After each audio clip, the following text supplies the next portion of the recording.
All right, everybody, welcome back to A Certain Point of View here on a Sunday evening, and we are live. It is POV number 51.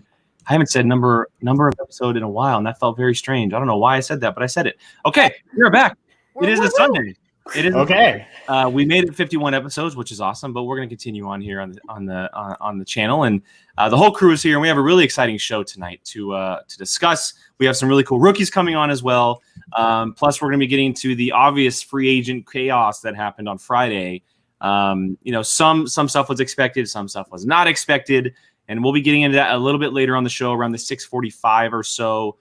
So stay tuned for that. But we do have some really cool rookies to talk to, like I mentioned up top, and we're going to have Lacey Gilleran and Jacoby Bancroft with us. One of them singles and teams, one of them Star Wars. So we get a little different perspective there. But before we get to them, crew, how we doing on this Sunday? Everyone good? Yeah. Wow, that was not good. I feel like I need to be that that teacher in high school again. Okay, we're gonna run back one more time. Crew, how's everybody doing today? We're good, Mr. Berlin. I do that. I don't make them do it anymore. So I was just waiting for you guys to say something because I'm tired. It's a Sunday. I played D&D today, so I was day drinking, and so now I got tired, and now I'm trying to pick it back up. It's East Coast. It's 9 o'clock. All I did today was watch RuPaul's Drag Race and 90 Day Fiance. That's all I did today. All I did. It was solid. I got Raisin Canes, so that was kind of neat. That was cool. Watched some RuPaul. Yes. You found out why. You found out why we have all these stars. I did get a new camera. Look how fancy and HG Molly is now. I know. It's a little alarming to see myself in HD. I'm like, oh, I have to do my hair now. I have to care. I know you can't. No lazy days when you come on Sunday. That's for sure. No, not in HD. Yeah. No. All right, so a few things here before we bring in our guests. I do want to mention one thing off the top to Mr. Brian Nussbaum. Happy birthday. Happy birthday. Thank you so much for always being here in the chat and being a part of the View crew and always supporting us, man. It's been great seeing you in here and just constantly chatting up with everybody in the chat. So we wish you the greatest of birthdays. I know you're in Canada, so go do yourself a Canadian birthday, whatever the hell that means. But second thing is that on Friday, because I know that we're going to have a couple shows before Friday, but I want to mention this up top. Friday is officially the 1-year anniversary of A Certain Point of View. And so that is pretty cool. A couple birthdays. You just do the 1-year anniversary, A Certain Point of View. Did I do that? Yeah, every single time. I was like, what is that tapping noise? I didn't even recognize myself doing that. Wow. Unless it's this secret Morse code. A crazy start. And it's only going to get crazier. My goodness. All right. Well, with all that said, what? Buckle up. What you said. Yeah. So we have our guests. Okay. We have Frank. And then I will say this. We have a surprise guest coming at 7 o'clock. So stay tuned. As you can tell, Brian's already drinking. So stay tuned. But our guest I don't understand LaCroix. I don't. I'm trying. I don't get it. I don't like it.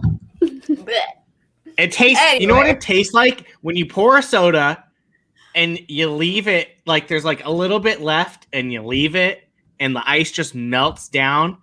That's exactly what it tastes like. Gross. Exactly. Yeah. I don't get it. Never will. Sorry, I'm done with my LaCroix rant. Continue. All right, let's go ahead and bring on our first guest. She is an incoming Star Wars rookie who's looking to be drafted on Friday. She is also part of the Resistance broadcast, a very popular Star Wars podcast around the interwebs, and that is Miss Lacey Gilleran. Hey, guys. How's it going? Good. How are you? Excited to be here. Yeah, welcome. Thank you so much for hanging out with us and joining us for a little bit. I know that you've done one show since so far. Is that correct? Yes, I've done one podcast so far, Let's Get Ready Network. Perfect. And then I've had conversations with people from Schmoedown, but not like live conversations like this. Perfect. Well, hopefully we ask you a little bit of hopefully we ask you a little bit of different questions than Let's Get Ready did. We're excited to talk to you because, and obviously, because of Sean and Molly. We very much like to focus on these Star Wars rookies that are coming. Hey, Molly. They're kind of invading the territory. So it's going to be a lot of fun. We have some good questions for you. And again, to all of our viewers, if you guys have questions for Lacey, you can hit that Streamlabs link, which is right up there up top. It's also in the description. It's also the posted comment in the chat. You can leave all those there, and we'll definitely ask Lacey questions. But for starters, I just want to get off the top here. And for those who don't know the Resistance broadcast, or maybe didn't catch you on Let's Get Ready, can you explain to our viewers maybe where you come from in the Star Wars world, maybe movies and trivia, and even the Schmoedown? Yeah, so my Star Wars experience right now is currently with the Resistance broadcast, which is the official podcast of Star Wars Newsnet. I joined the podcast about almost 3 years now, which is kind of crazy. Time flies, which I know last year felt like the longest year ever. So I feel like it's been like a decade, but it's only been 3 years. And, I've liked Star Wars my whole life. I'm a huge collector. I've read a lot of the books, and I love the movies and The Mandalorian. I'm just an all-around Star Wars fan. I've been one for a pretty long time.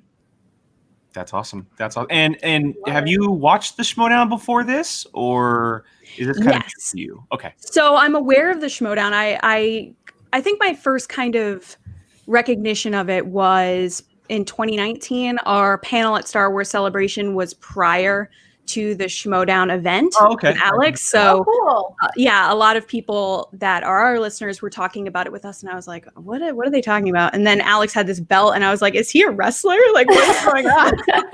This little guy coming out. Yeah, I was like, did I miss something? And then I kind of, I've kept up with it. I see who's in it, because a lot of the people that are in the Schmoedown kind of cross paths with us, and then within the community and stuff, obviously Molly. But yeah, so that's how it's been. I have seen some of the matches. I recently just watched the championship match with Alex and Ace, and then I just watched the free agency thing on Friday. Nice. What did you think? Oh, I got to ask, what did you think of the chaos that happened on Friday with the free agent stuff? So naturally, I'm new, so I'm not really sure what's chaotic. I think the chaotic stuff to me would probably be that Marcel she left and then got traded back like 2 seconds later. And Shannon was like, you guys thought we were kidding. And I was like, what is happening? So good. It's so good. That's like an easy day. It was super fun. It was fun to watch, because I was like, everyone's just yelling. Everyone just yells. Yeah. Schmoedown is very loud. I realized the drinking game is if you take a shot every time Christian Harloff says the one and only. Every time you take a shot, because it would be like every 2 seconds. I just found out what I'm doing at the draft on Friday. No. The one and only. Take a drink. Christian, I give you can take that if you want. Go ahead. Oh my god. I'm gonna be doing that on Friday. Wow. That's great. That's kind of genius. I love it. I'm almost kind of like, why didn't we think of that earlier? Like, it's so obvious. So, and Seven's got it correct. Yelling is how we express it. I love it. I'm a very loud person myself, so I'm all about it. All right, Jill, I'm going to shoot it to you first on this one. Do you have something that you would like to ask Lacey? Yeah, sure. So what brought, like, other than seeing it really like before Celebration and everything, what wanted you to join and be a part of the craziness and the yelling that is the Schmoedown? What brought you into it? What makes you excited about the community, excited about competing? I want to know a little more about that. Yeah, so I got a message back in December about it. Christian was looking to expand the rookies and asked if Star Wars Newsnet wanted to take part and if there's anybody that might be interested. And James and John have been paying attention to the Schmoedown for a while, and I know James is a big fan of it. So we were just talking about it as a group, and I was like, you know what? I would love to take on this challenge and see, and to show people how much I know. Because I think oftentimes people just assume, oh, you just talk about it. And I'm like, there is a lot of background knowledge and research and deep dives that go into having just a podcast. It isn't just like you sit down and you talk about it. So I just like the fun competitive aspect. I'm like so competitive to the point that sometimes we'll play games on our podcast and John and I won't talk for like a day. Oh my god. In a fun way, of course, but of course. No, we definitely get a little competitive about like trivia and guessing games and quote games and stuff like that. It's just super fun, and I think part of it is the middle child in me, like pay attention to me. So that's how I got involved, and I'm excited to see what happens. I'm new to this, like I said, but I think that could be an advantage of mine because I'm coming with fresh eyes. It's kind of like the frog in boiling water scenario where if you throw a frog into boiling water, it's going to jump out. If you put it in the boiling water and heat it up over time, it's going to die because it doesn't realize it's heating up. So I'm the person that's going to come in with fresh eyes and the ideas of like, okay, this works, this doesn't work, what worked for this person, what didn't work. Whereas someone that's been in it for a while might kind of get comfortable. Mm-hmm. That's a really good point that I've never really even thought of, that competitors who've been playing for a long time might just stay in that same rut they've been in for a very long time. Yeah. Mm-hmm. And someone like you who has 7 seasons to look back on, it could be a huge advantage. Yeah. I've also got nothing to lose. Yeah. Which is very wonderful at this point. Nothing to lose. Like I have nothing built up. I can't imagine the pressure Alex feels on a regular basis. Like, whoa. Like, because I'm coming in and I'm like, let's do this. You know? That's fair. We need that though. We need more of that. Especially in the Star Wars division, because we only had really new rookies last season in Star Wars. So like getting all these new people in the Star Wars division, especially all these ladies that are coming into the Star Wars division, is so exciting to me because it's been, for a while, it was the same 4 or 5 people, and now it's growing and it's expanding, and that makes me super stoked and super excited to have you in this draft. And thanks. I'm super excited. No matter what happens, I'm just like so honored that I was even considered for something like this. I'm so excited that you're here, and thank you for talking with us, and I can't wait to get to know more about you. Yeah. Molly, I will shoot it to you next. First of all, I'm so excited that the whole Resistance broadcast crew is getting into the Schmoedown, because I'm like, yes, more people I know, more ladies. Yes, like let's build the Star Wars division like as big, if not bigger, than the IG players. Which of course, anyone can do IG. 60 days, Molly. 60 days until you're an IG. I mean. No, I'm not going to make. She did say no. Okay, never. I'm not going to make any claims, any ridiculous 60-day claims like some people in the league may. And then talk about it for months on end.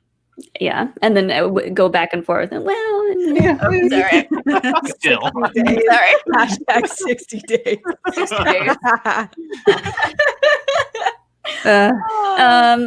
But yeah, so I've kind of been asking the rookies about like wheel slices and things like that. But for Star Wars, I guess what I will ask you is what era is your favorite to kind of study or just to talk about in general? Was it like the prequel trilogy, originals, sequels? I really like talking about the sequel trilogy, actually.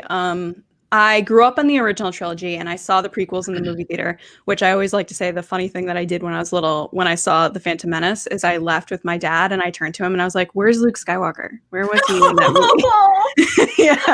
So, Luke wasn't there at all. What kind of Star Wars movie is this? Yeah, I think, I love the original trilogy, but I feel like because, it's been 42, 43 years now, it's been talked about ad nauseum of all the different possibilities and what happened and where things are going and about the characters. And sequel trilogy is still new to me. And I think to a lot of people in the sense that these characters, we only had them for about 5 years. And there's so much more that can be done with them from books and comics and even potential movies down the line that we could learn more. So I really like talking about what's to come and what's happening now, because it's brought in a lot of really fun, cool fans that I didn't see 10, 15 years ago. Because I know that a lot of people have liked Star Wars for a long time, but I know that the Disney era did bring in a lot of new fans, which I love.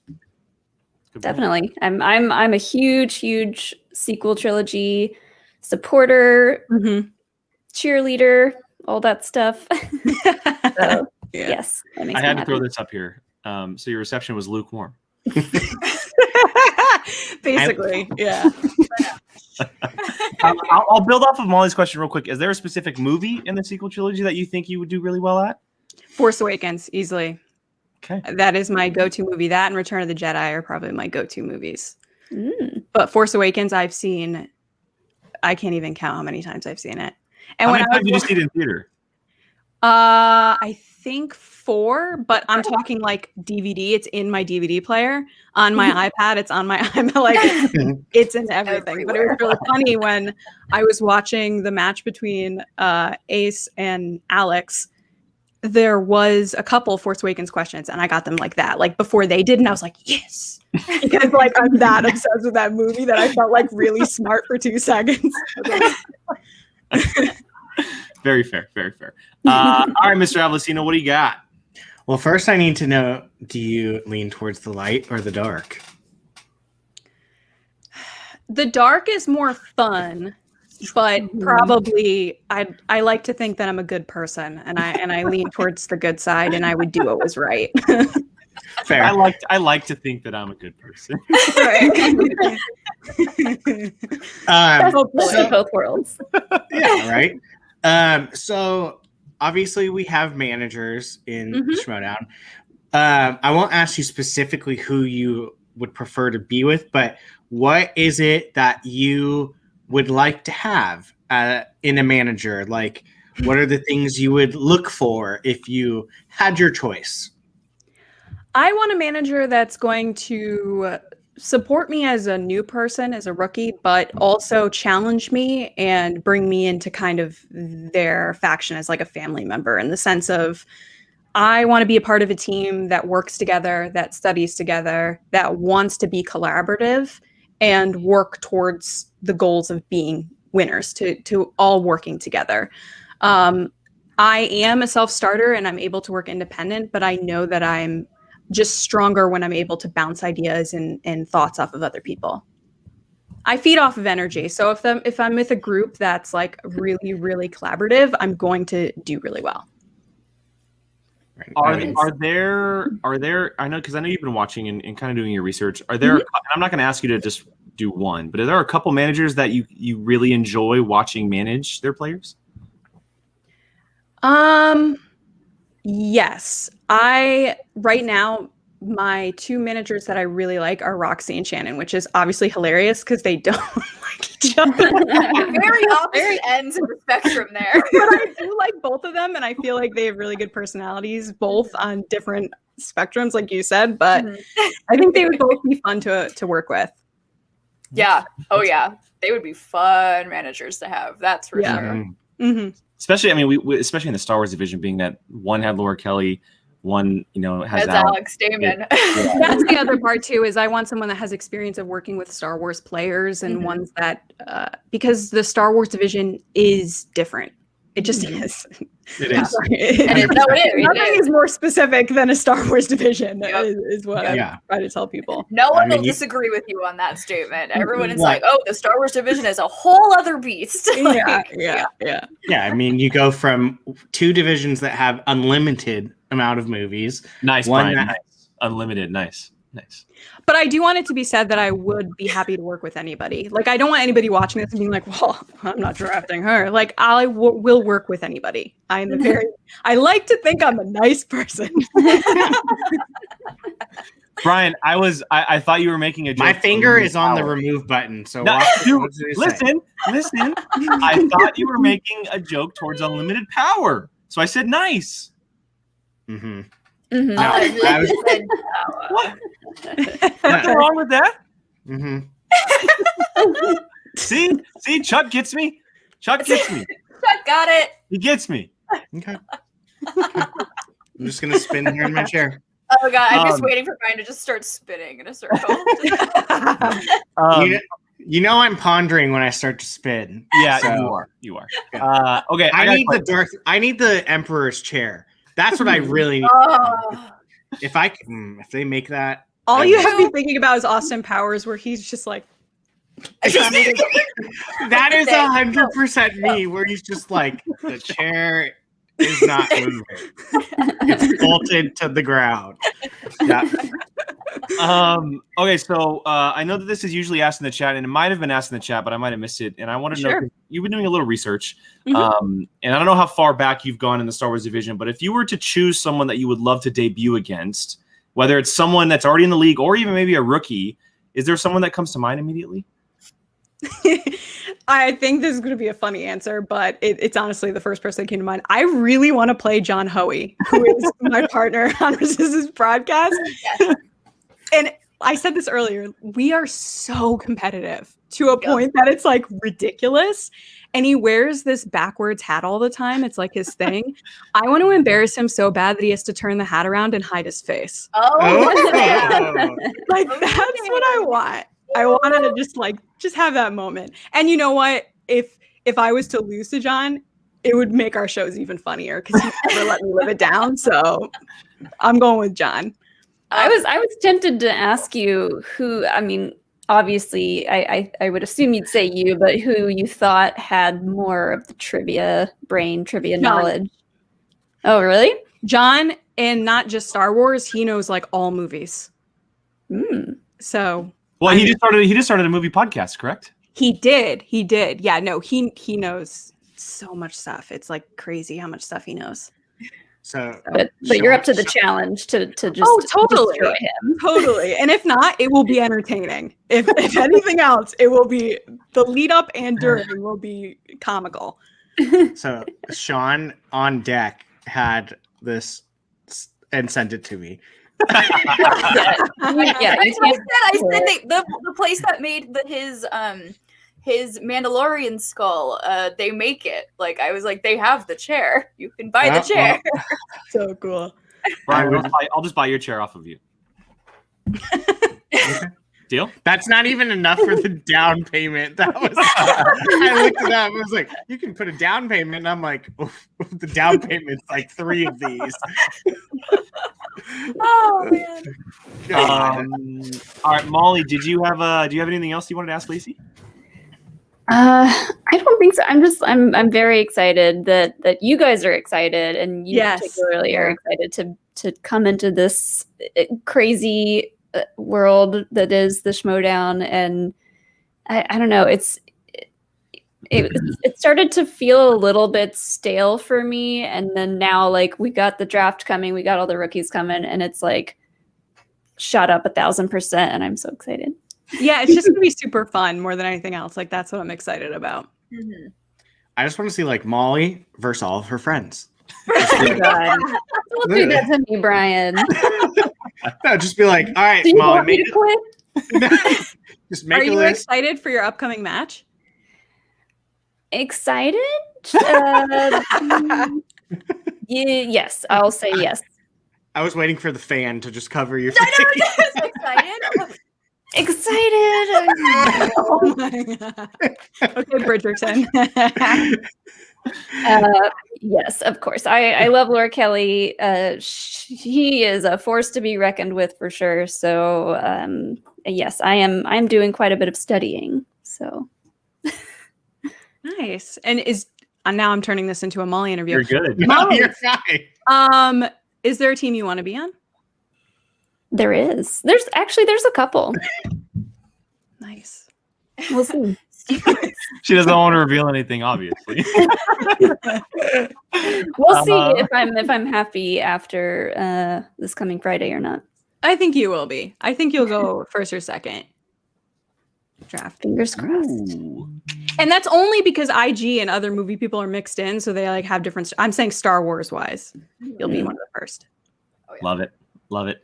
All right, Brian, did you have anything else you wanted to ask Lacey? No, I mean we've covered a lot. We've done some good talking here. I'm very excited. I love the fact that people that have other friends that are doing at the same time, they always want to immediately go against each other. So I love that you're like, give me my friend, I'm gonna whoop his ass. Like that's like that's literally what so far like everyone wants, and I love it. And that's what I want to see, honestly. I also like the idea that, you know, there's a lot of Dragon Con people coming in. So like whittling down TRB and Dragon Con so that the best TRB and Dragon Con person meet. Like, I like that. That to me is really, really fun. I know. I like that we're assembling like all of the Star Wars nerds across the country and just like putting them in one giant melting pot. I love it. Yeah, it's super fun. We do have a Streamlabs that has come through for Lacey, so I do want to get to that. This one comes from not Kylie, so Kylie, thank you, Kylie. Okay. So in the division of Star Wars, we have amazing ladies and we have actual dragons from Dragon Con. What are you going to do that's different and win matches? Any character ideas? You know, it's funny. It's funny, the character stuff. I used to work for WWE. I worked for them early on. Yeah, Ooh. right out of college, I worked for them. I worked on the road too, so I did a lot of What era? When did you work for them? When John Cena was still there, Bella Twins.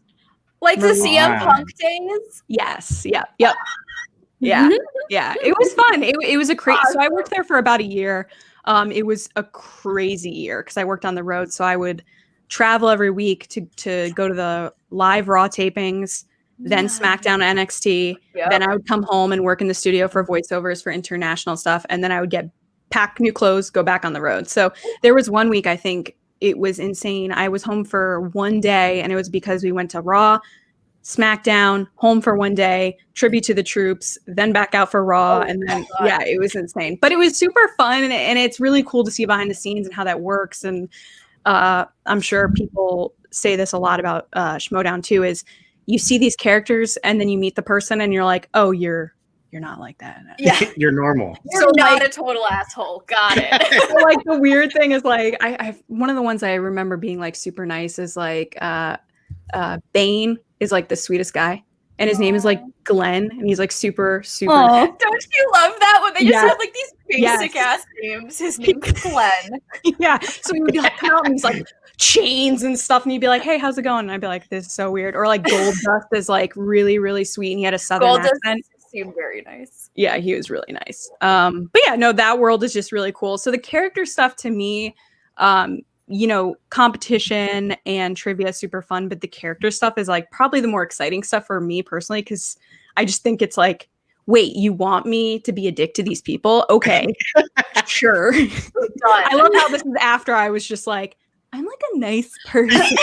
I like to think of Or myself. am I? Yeah, It's like- no. It's like, No, but I'm just saying, like, if someone told me to do something, I'd be like, okay, whatever. And I like the idea of like making people laugh and just kind of getting people riled up. Like that's funny to me. So the character stuff is super exciting. I don't have a character yet. I feel like it's going to take a little time to kind of figure out my place if I get drafted.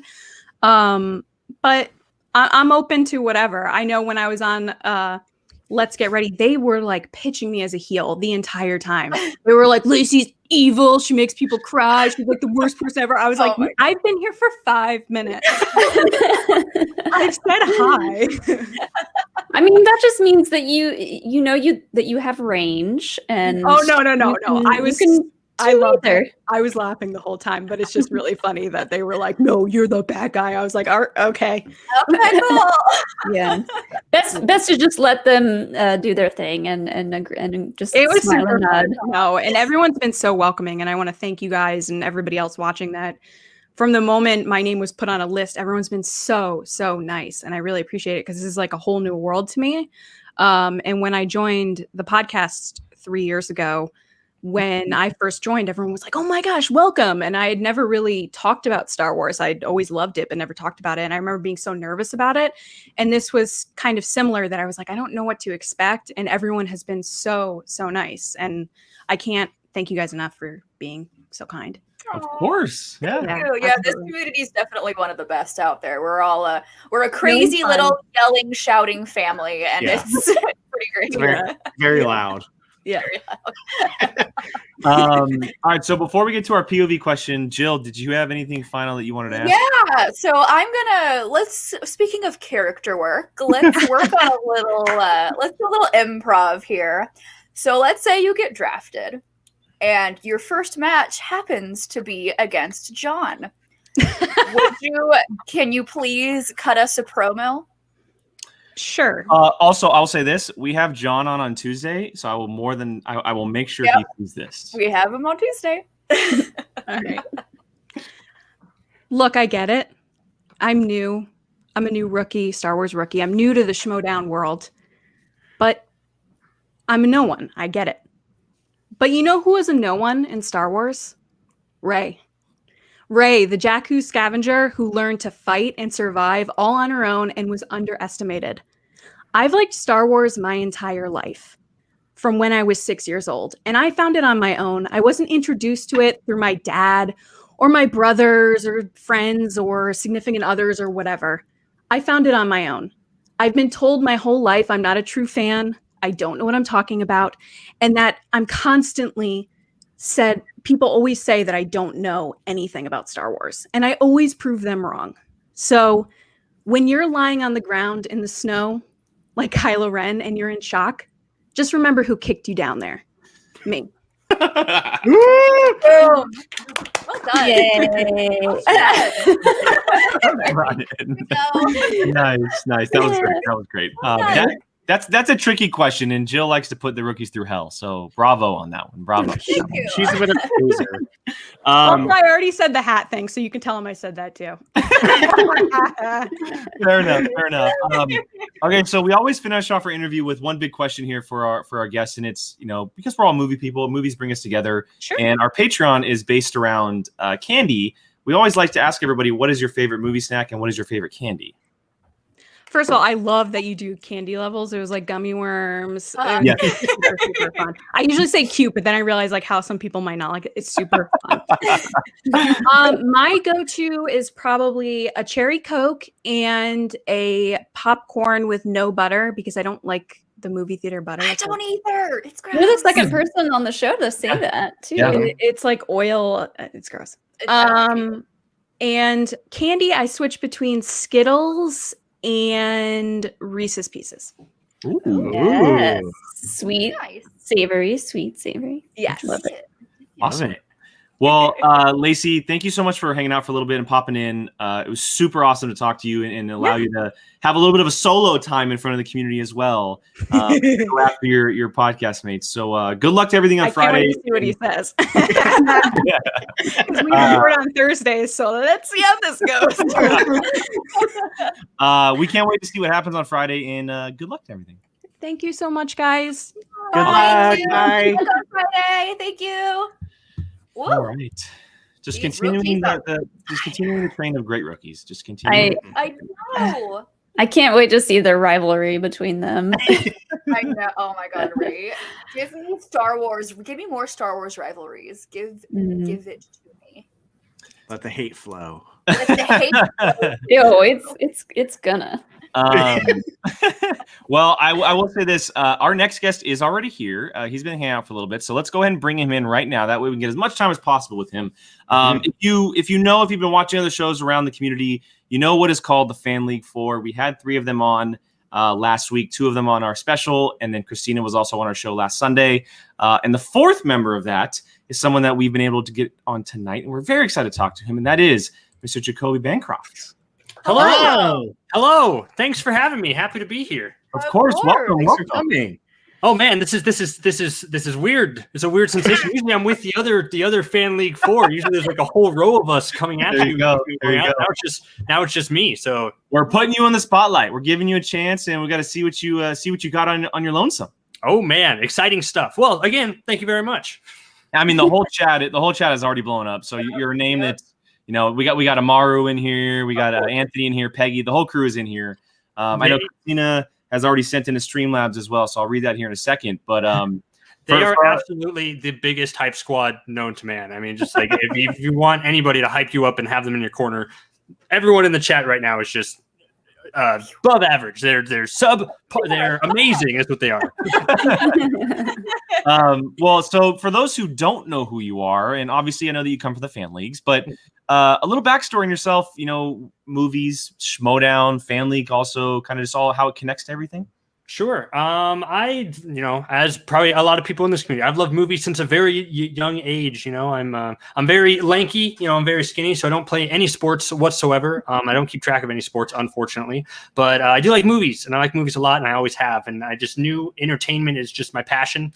Something that I've always wanted to be a part of throughout it all. So that when I stumbled upon this, movie trivia Schmoedown, which happened because I was a big fan of William Bibiani beforehand. Like I was 10 years ago now, I was a high schooler and I sent an email to William Bibiani back when he was a critic at Crave Online. And I just, because I really looked up to him as a critic and the words that he said, he was so great. And he sent me like the nicest response back, something that was much more than just a high school kid deserved, who just like, hey, how do you be a movie critic? It's like how when you send to him. But then I followed his career for a few years, and then one day on YouTube it pops up in the chat like William Bibiani versus Mark and Draco. I was like, oh, what's this? I want to check that out. And I was one of those fans who starts off as just a watching the trivia type thing, right? Because like I had no idea what was going on. I had no idea of these characters. It was all over the place. But then as the years went on, you get invested, right? You get hooked in. It's like, okay, I'm going to start watching the end scenes. Okay, I got to watch the promos. Okay, I need the backstory of just about everything that's ever happened here. And now here we are today. So it's been a wild ride. It must be pretty surreal starting off like that, then getting to the fan leagues and now seeing your name on the official draft list, right? That was absolutely insane. I was in the middle of watching a Cobra Kai episode when I got the notification. It was so good. And you know how good that show is. So for something that big to take me out of it and be like, oh, I'm in the draft. Wowza. What does this mean? Type thing. It's like, okay, we got to go from there. To go from from where I started to here today, talking with you guys for the chance to be on the Schmoedown is just incredible. That's awesome. It's a really cool story. Okay, one Streamlabs here, and I do want to get to this. This is from Christina, and she had said, Jacoby, you are the best dressed and most fun.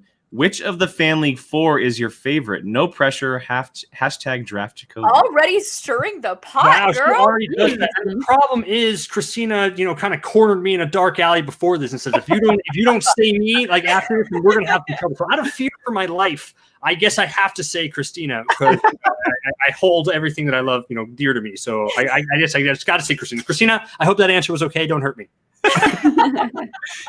It's good reason.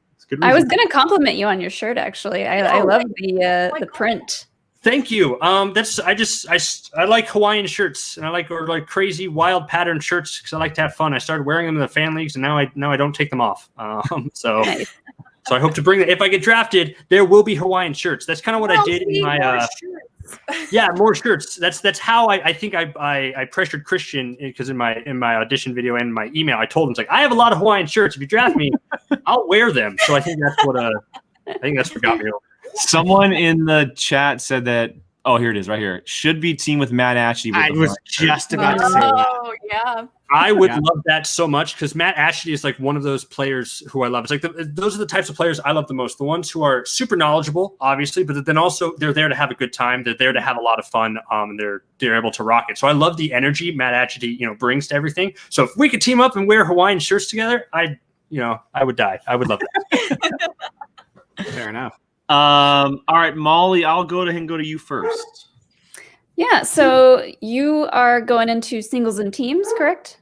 Singles and teams is kind of what I'm leaning towards more, but also I do want to dabble in IG because I do think I'm a solid IG player. Of the Fan League 4, Rue is definitely the IG one who's going to completely dominate IG, but I can be a contender in IG. I do know my stuff and I know everything in those categories. But singles and teams first and foremost, I want to make a name for myself there and build myself up in that league as well.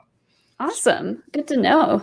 Okay, so I've been asking people about wheel slices. Is there a particular wheel slice from singles and teams or IG that you kind of are more geared towards or that you think that you would just destroy, just dominate. Like that is your wheel slice. It's tough. Is there a Gene Hackman category? Is there a Gene Hackman slice on there yet? I've recently discovered a love for that actor. I've just been watching all this whole stuff.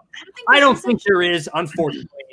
If I get DJ, get on it, Gene Hackman. Exactly, Gene Hackman deserves his slice. No, I like action adventure. I like broad stuff, comedy stuff like that. 80s, I'm working on. I'm trying to get stronger and better in there. Which 80s? The good 80s. The good 80s, obviously. The good ones. Obviously. I like family 80s, I guess, more so. It's like I've tried watching a lot of sci-fi 80s, and I think I'm going to love them a lot, and I don't as much. Unfortunately. That's fair. Yeah, but a lot of slices like that, individual ones. But action adventure, I think, I love big adventurous times at the cinemas. So let's go with those. Nice. Okay, 2 Streamlabs have come in. I want to get to this one first because this has come from Mr. Frank Janisch. And it says, it says, help me help you, Jacoby. Rank the Fan League 4. Oh. Frank Janisch ranking the Fan League 4. He's only saying that because we are in a Twitter feud right now, or a Schmoedown feud, or whatever. It's my first Schmoedown feud is with Frank. Nice. Isn't everybody? First of many. You're not in the Schmoedown until you have a feud with Frankie Janisch. Like, Pretty much. It's amazing. It made me feel really honored and special when that whole thing started. So if I had to rank them, the Fan League 4, Scott, I think of us, it's so difficult because we all bring something new to the table, which is such a cop-out answer, I know. But it's absolutely true. I mean, Peggy is as she says, a great support team, a great team player. She's going to make a dominant team player for everything that I do. Rue is going to be completely dominant in IG. Christina is going to scare your pants off, and every time that she talks and everything like that. And then I'm here to have a good time as well. So in all those different categories, we're all number one, Frank. Take that, Frank. Fair enough. You tried, Frankie. You tried. You're trying to split us apart and put division in the Fan League 4, Frank. Not going to happen unless we are on different factions, and then we'll go after each other. Not yet. Unless, of course, that does actually happen. Yeah, unless it's true, obviously. All right, next one comes from Garth Harkness McMurray. And he says, congrats on the multiplex awards you won tonight, Jacoby. Which Schmoedown player would you love to have as a teammate in any of the factions? You can include people in the draft who have not been drafted yet. So I'm guessing you won some kind of award tonight? In the fan leagues, we just had Multiplex, one of the big fan leagues over there. They literally just had their awards like 40 minutes ago, and I was very fortunate enough to win Multiplex Player of the Year, which is really great people. It's because of regular singles trivia and teams trivia. There's also IG, there's TV trivia and debate, and I do well in all those categories. So I was very grateful to win. Paul Oyama presented the award for me, so that was really nice. Congratulations! It literally just happened, so I'm still coming off that high. I immediately jump on this one. As far as Garth's questions in terms of teammates go, the player who I always love is Paul Preston.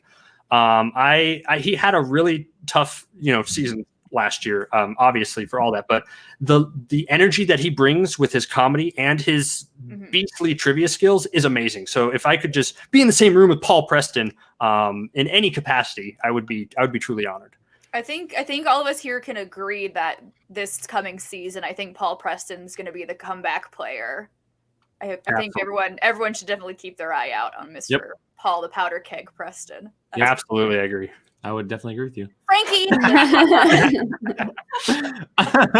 All right, Brian, I'll go ahead and send it off to you next.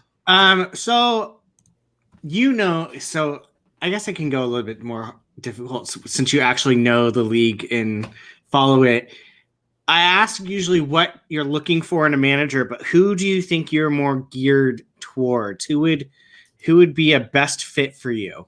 I mean, I'm wearing bright Hawaiian shirts and I'm very loud and energetic. It has to be a face faction is who kind of I'm more geared toward more than anything. It's like the two managers of, I would say the two biggest faces are there's Koi, the quirky Mercs, who I absolutely love. I love his positivity. I love his energy. But then there's also Winston, because as I've said, a few times before, it's like Winston surprised me so much because I'll admit he was the manager I slept on last year, right? Because I didn't expect a whole lot from him just because I didn't know him. But then to see how invested he was in his players, and to see how he goes to the mat for just every single one of them, and the passion and, like the fuel that he gives them is just such a great energy, and one that I would like to be a part of, because at the end of the day, that's what this is all about, right? We're here to have fun and we're here to have a good time. So of those two, Coy and Winston, I'm available, but also mandatory. Any manager who wants to draft me, I'll be there as well. Fair enough. Those are good picks. They are. With his personality, it definitely fits. So I would say that's probably right. Jill, what do you got? Yeah, I'll do one of my scenario questions. So let's say you're in a match. It's your round 2, and you're ahead. So it's the wheel round. You get to pick if you spin first or if you defer. Do you spin first? Do you defer? And why? I think a lot of the time it depends on the situation, but I think the broad answer is you defer. I just think that is kind of the strongest way to go overall in general, because, as a player, you want to see you hopefully your opponent is going to take something off the board that you don't necessarily want.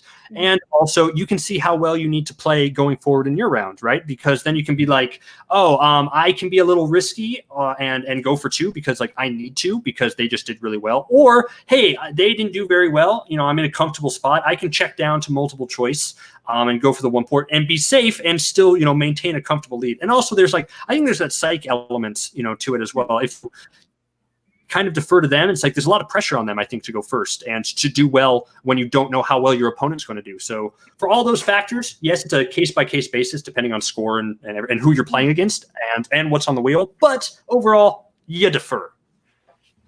I think you and I are on the same page with that. I got you. I love that. I've always kind of been on that same mindset of you want to see what they get so you can see what kind of slice you want to stick with, because it's good answer, Jacoby. I'm right there with you, sir. I had one good answer. Yes. I agree 100% as well. I think deferring is kind of the way to go. Even if you're up by a couple points? Molly, shush. Secrets. Oh, gosh. I know. I don't care. Molly's I have no secrets. Secrets? What's that? I don't know. I don't know her. Yeah, I don't know her. Okay, so we know that you have a big history with Schmoedown. You love the sport, and you know it very well. And I know this is a question that's asked in the chat quite a bit, so I want to get to it. Is there someone that you would absolutely love to play first that is already in the league? I'll keep the rookies out of it. Someone who's been playing for a little while that is a singles and teams player.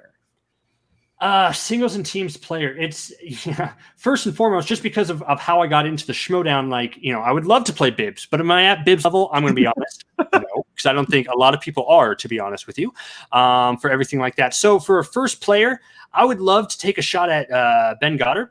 I think that'd be a really fun match just because I've watched him play and I've seen his trivia knowledge, and I think I think we'll have a fun time, and I'll just make bird calls at him maybe, and then like call like a bird. Yeah, I'll be perfect. I'm already very loud and very energetic, so just halfway through an answer, like "Caw!" and then I'll just I'll see what happens. Just pretend it's a cough. Perfect. Yeah. Sorry. I really hope that happens now. Maybe even wear a bird Hawaiian shirt. Throw them off. Do I have any bird ones? I will buy a bird shirt specifically for that. Dress up like a pigeon. Like a pigeon. Just trust me. Just do it. Okay. It'll piss him and Alex off. It'll piss off Alex. For you, Molly. Yes. Okay, I'll do that. You've heard it here first, folks. If Jacoby gets drafted, he's buying a pigeon suit. Okay, so does anybody else have any questions for Jacoby before we get to our final one? Other than our amazing ending questions. I mean, our question is great at the end. You dig on it? I love our question. Yeah. I'm going to get rid of you in a second. We were watching. Okay, I do have a quick one. I want to ask quickly because it's seeing your personality. It's a question that kind of just came up. Are you comfortable with playing a character, or would you rather be just yourself? Am I comfortable playing a character? Yeah, absolutely. I love acting. I was a theater kid. Big shocker. So I like acting. I like putting on characters, and I like performing. Because I've always loved doing that. So if I had to play a character, that's great. But if I get to be myself too and have a good time while doing it, then I'll love that. So, but I'll do whatever. You throw a character at me, as long as it's not a British accent, because I cannot do a British accent to save my life. Then I think I'll do okay. That is fair. All right, we'll get to the POV question of the night here, and that is, do you have a favorite movie snack and a favorite candy? Movie snack is it's and I'm trying to remember last time I went to the movies, like 8 years ago, it seems like, right? It feels like. It's typical popcorn, big bucket of popcorn that I can't ever finish. You always go for the large because it's only like 25 cents more, and they always upsell you, and I always fall for it, even though I never finish it. And you're not going to go in the movie and get a refill halfway through. No. But I love that. I love popcorn. Candy-wise, I'm always torn. Your last guest, just said kind of the two things that I was going to say. It's Skittles and Reese's. I love wild berry Skittles so much. Wild berry Skittles are the best. I think they're the best flavor. Yes. And then, but when I'm in like a different mood, Reese's, any type of Reese's peanut butter cups, Reese's Pieces, those fast break bars, anything Reese's, chocolate and peanut butter, I'm in. Love it. Yeah, Beautiful. That's good. All right. Well, Jacoby, thank you so much for stopping by. And I know we've talked a little bit over the last couple of weeks, so we weren't able to get you on the special, but it was awesome to finally get you on the show a little bit, hang out with you, get to know you, and can't wait to see what happens on Friday. Yeah, I'm me too. It's gonna be a good time. Thank you guys so much for having me. Thank you for interviewing all the rookies and kind of getting our names out there and stuff. I love what you guys do and everything. And good luck and hyping up all my Fan League 4. I said I would do that. So they're all great too. Draft all of them. I think you have Frank Janisch next. Frank Janisch, we're in a feud. Deal with it. Okay, I think that's pretty good. All right, Jacoby, have a good one, man. Thank you. Goodbye. Thank you. All right. Yeah, I mean, big personality. You can tell he fit very well in a couple factions. That's for sure. Mm-hmm. Yeah, definitely. Oh, yeah. We love him. Excited to see if he gets drafted where he'll end up. Yeah.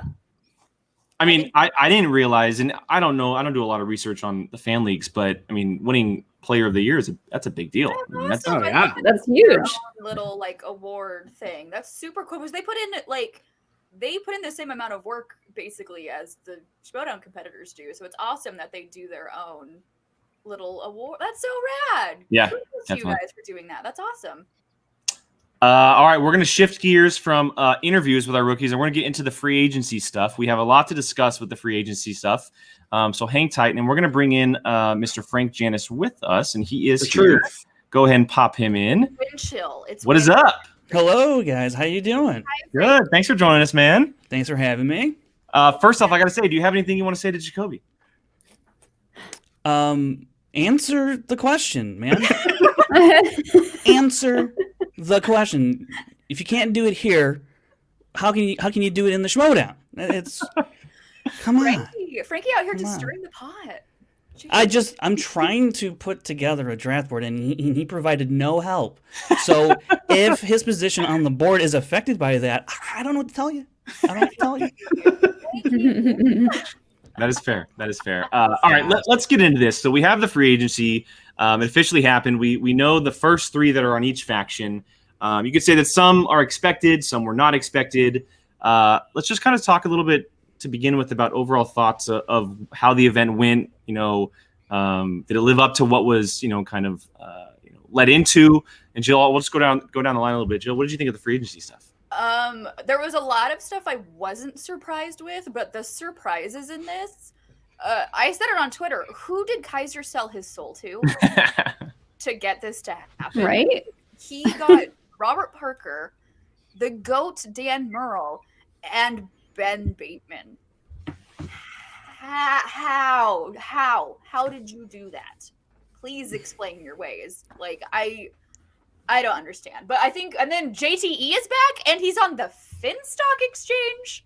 That was kind of interesting to me. But I'm glad to see JTE back. I'm glad to see McWeenie back. That was a fun little surprise. Because now Sam pulling Liz, Ethan, and McWeenie, that's a solid trio right there. That's a solid trio. And now the whole chaos with Den and corruption. At first I was screaming because we got Marisol. Sean is still technically pseudo Den until the draft. And then I was like, you're a Den. And then she wasn't. She's back on corruption, but deception is back, baby. So I can't be upset about it. So, that's all we care about. I mean, that's all we care about. Deception's back. So Brian, what about you? What were your quick thoughts on that? I would like to say I called the Bateman going the dungeon months ago. You did call that. I called that one. Dan, surprising? Yes and no. I'm more surprised that Ben and Dan are on the same team again than I am like him being with Kaiser. I'm trying to think. Liz moving to the suspects was kind of surprising for me. That one probably I was like, oh, I could see this work. This is a good fit, but I don't know. That one kind of probably caught me off guard the most. So yeah, I like to. Oh, sorry. Go ahead. No, you're not. These two tonight. Jeez. He started. Oh, it. go ahead. So much sass. Well, going back to the usual suspects, I actually wasn't surprised at all with Liz Shannon Miller joining up, and I kind of hope that Liz and Ethan are a team. Because I mean, come on, that just sounds perfect to me. I'm looking at everybody else. Honestly, I wasn't that surprised with most of the picks. Yes, the dungeon has some insane people on their faction, and maybe Kaiser sold his soul to the devil. He did. We shall see. Excited to see JTE back. McQueenie, yeah, It was fun to watch, but I honestly wasn't that surprised by anything. And Mr. Frank, before we get into the nitty-gritty of it, what's up? Yeah, not too much really changed or happened at the free agency special, aside from where the two biggest names were going to land. I mean, you look at the Den, they have two returning players. You know, they traded away Marisol to Corruption. The Exchange has two returning players. Corruption, obviously, we know their story. Quirky Mercs, all three are returning. They're previously there. Same thing with the Stars. Same thing with Swag. And then Suspects, they have one returning player and picked up Liz Shannon Miller and Drew McWeeny. So not a whole lot. The league isn't completely different. Like I think some folks out there thought it could be. Obviously, the big ripple is the dungeon really flipping the script and trying to go from worst to first there in one night, and they did a pretty good job of that. Yeah, it's very true. I will say this time, I feel like the teams are balanced. I mean, Dungeon is like a little bit, you feel when you look at it, just a little bit, not by much, but like everyone you look at, you're like, oh crap, like I could see them doing really well.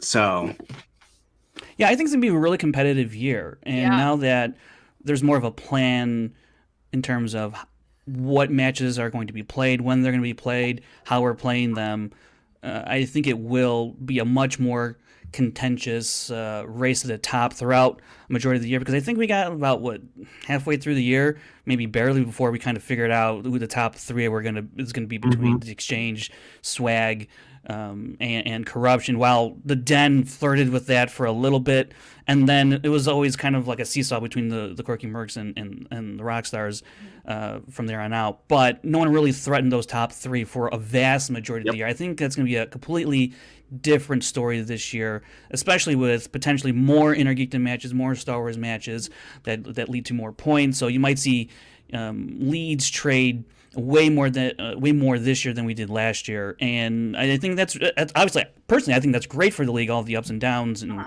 switching back and forth. So I think you're right, Brian, with the teams being a little bit more balanced. But it looks that way, but it might not turn out that way. We just never know with this kind of thing. Yeah, I hope that after the free agency stuff and the draft that we see a lot of flipping in the standings. I hope it kind of goes back and forth a lot. That'd be a lot of fun to see.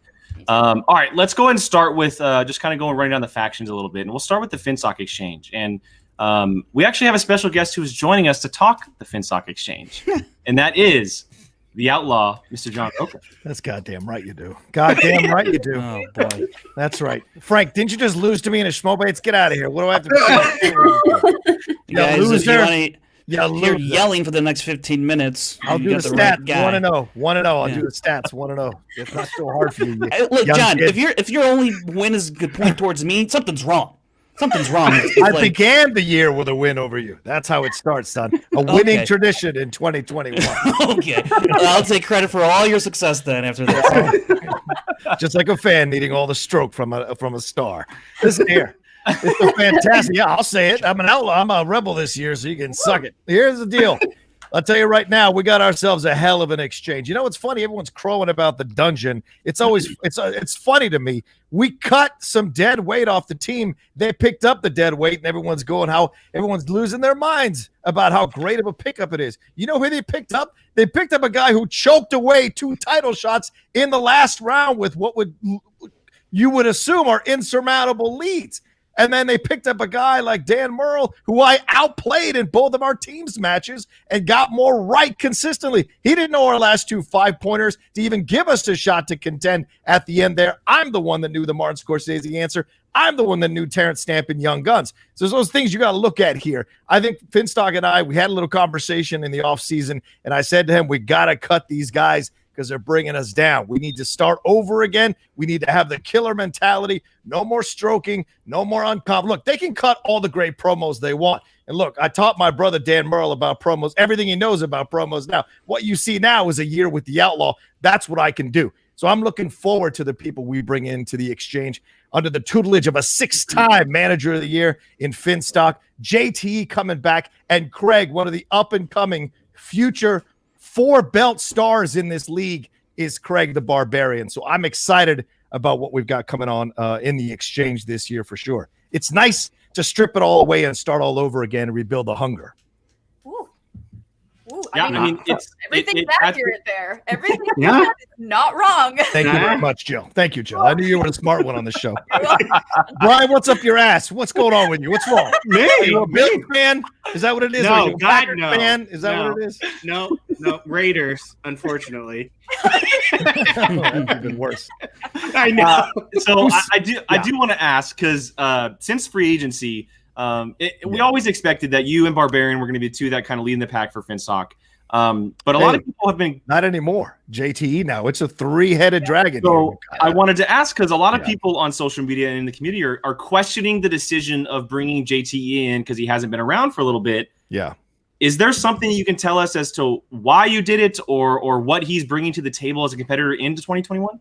Listen, who is the guy that originated being a heel and defending championships? That's JTE. He was always better than Jeff Snyder on the mic. He was always great at stepping up to the plate in those tag team matches and pulling their butts out of the fire. Go and rewatch their run and see how many times Snyder gave credit to JTE for carrying them through matches in those defenses when Jeff, who we know loves to tank matches, needed a little bit of motivation. For God's sakes, Roxy should get double bill as psychiatrist and manager. She should get double pay for that, the way she handled Snyder through his run to the belts. Congratulations, Jeff. You finally did it without choking. And it's incredible. So we picked up the strongest player of them, and that you combine that with the OG heel of the Outlaw, and you got the Barbarian with Elvis and Finstock, the OG manager heel. What more do you want here, for God's sakes? While Corruption's over there wearing their 99-cent store tiaras, we're out here about to get ready to handle some business. And I saw some people saying over there that Corruption in your chat, in your terrible chat, some people say Corruption stacked. You got to be kidding me.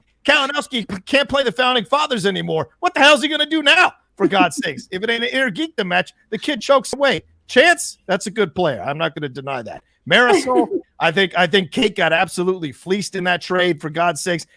Shannon was offering us 3 picks for our pick. 3 rounds. She'll deny it now, but she was offering us 3 rounds of picks for that pick because she wanted Marisol so badly. Kate should have held out for more.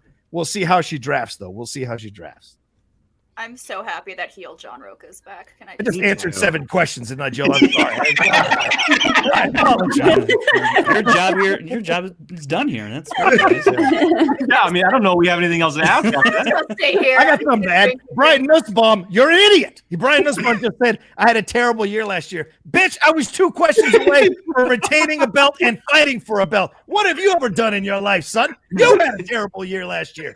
Let's leave the chat out of this. It's Brian's birthday, John. John, it's Brian Nussbaum's birthday today. Oh, is it really? I'm sorry. Happy birthday. Son of a bitch, happy birthday. The outlaw loves you.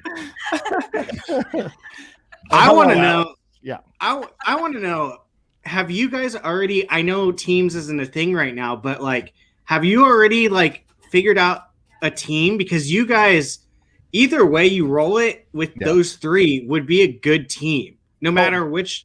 By the way, Jake, I'm looking down. I want to make sure people don't think I'm fucking reading. I'm not fucking reading. Anyway, go ahead, Jake. I look down. I only look at you when I want to look at you. That's how I work. Go ahead. But have you guys already talked about a team that you think is going to be the one going forward? Because either way you roll it, the 3 of you would be a good team. A great team. Yeah, I agree. And I think that's we've been having those internal discussions already. Yesterday, we had a 2.5-hour meeting breaking down all the rookies, breaking down all the players, looking at all the scenarios that it can go. Because for once, and this is so great, it's so great to be part of a faction that communicates and talks. Already, we're doing better than we did last year because Ben Bateman told nobody about what was happening at the draft. That's what caused all the drama. Him and Tom ran off into a corner, made all these decisions without talking to us. Tom learned his lesson. All 4 of us actually were talking yesterday and figure out where we're going to go and what we're going to do for teams and what we think the best situation is going to be. So at this point, we're not ready to announce who the teams are yet. We're going to wait for the draft. And then at the draft, we'll once we get our team together or our crew together, we'll figure out who's in teams and who's in what. That's for sure. So I'm excited. I'm telling you, I'm reinvigorated. And I love it because we have no prima donnas on this team. Just driven, angry mother effers looking to prove something to this league. And I love hungry dogs. I mean, there's going to be a lot of them in the draft. So who's that talking to me? Is that Molly Damon? Molly Damon, you haven't been signed yet, right? You're out there to be taken, right?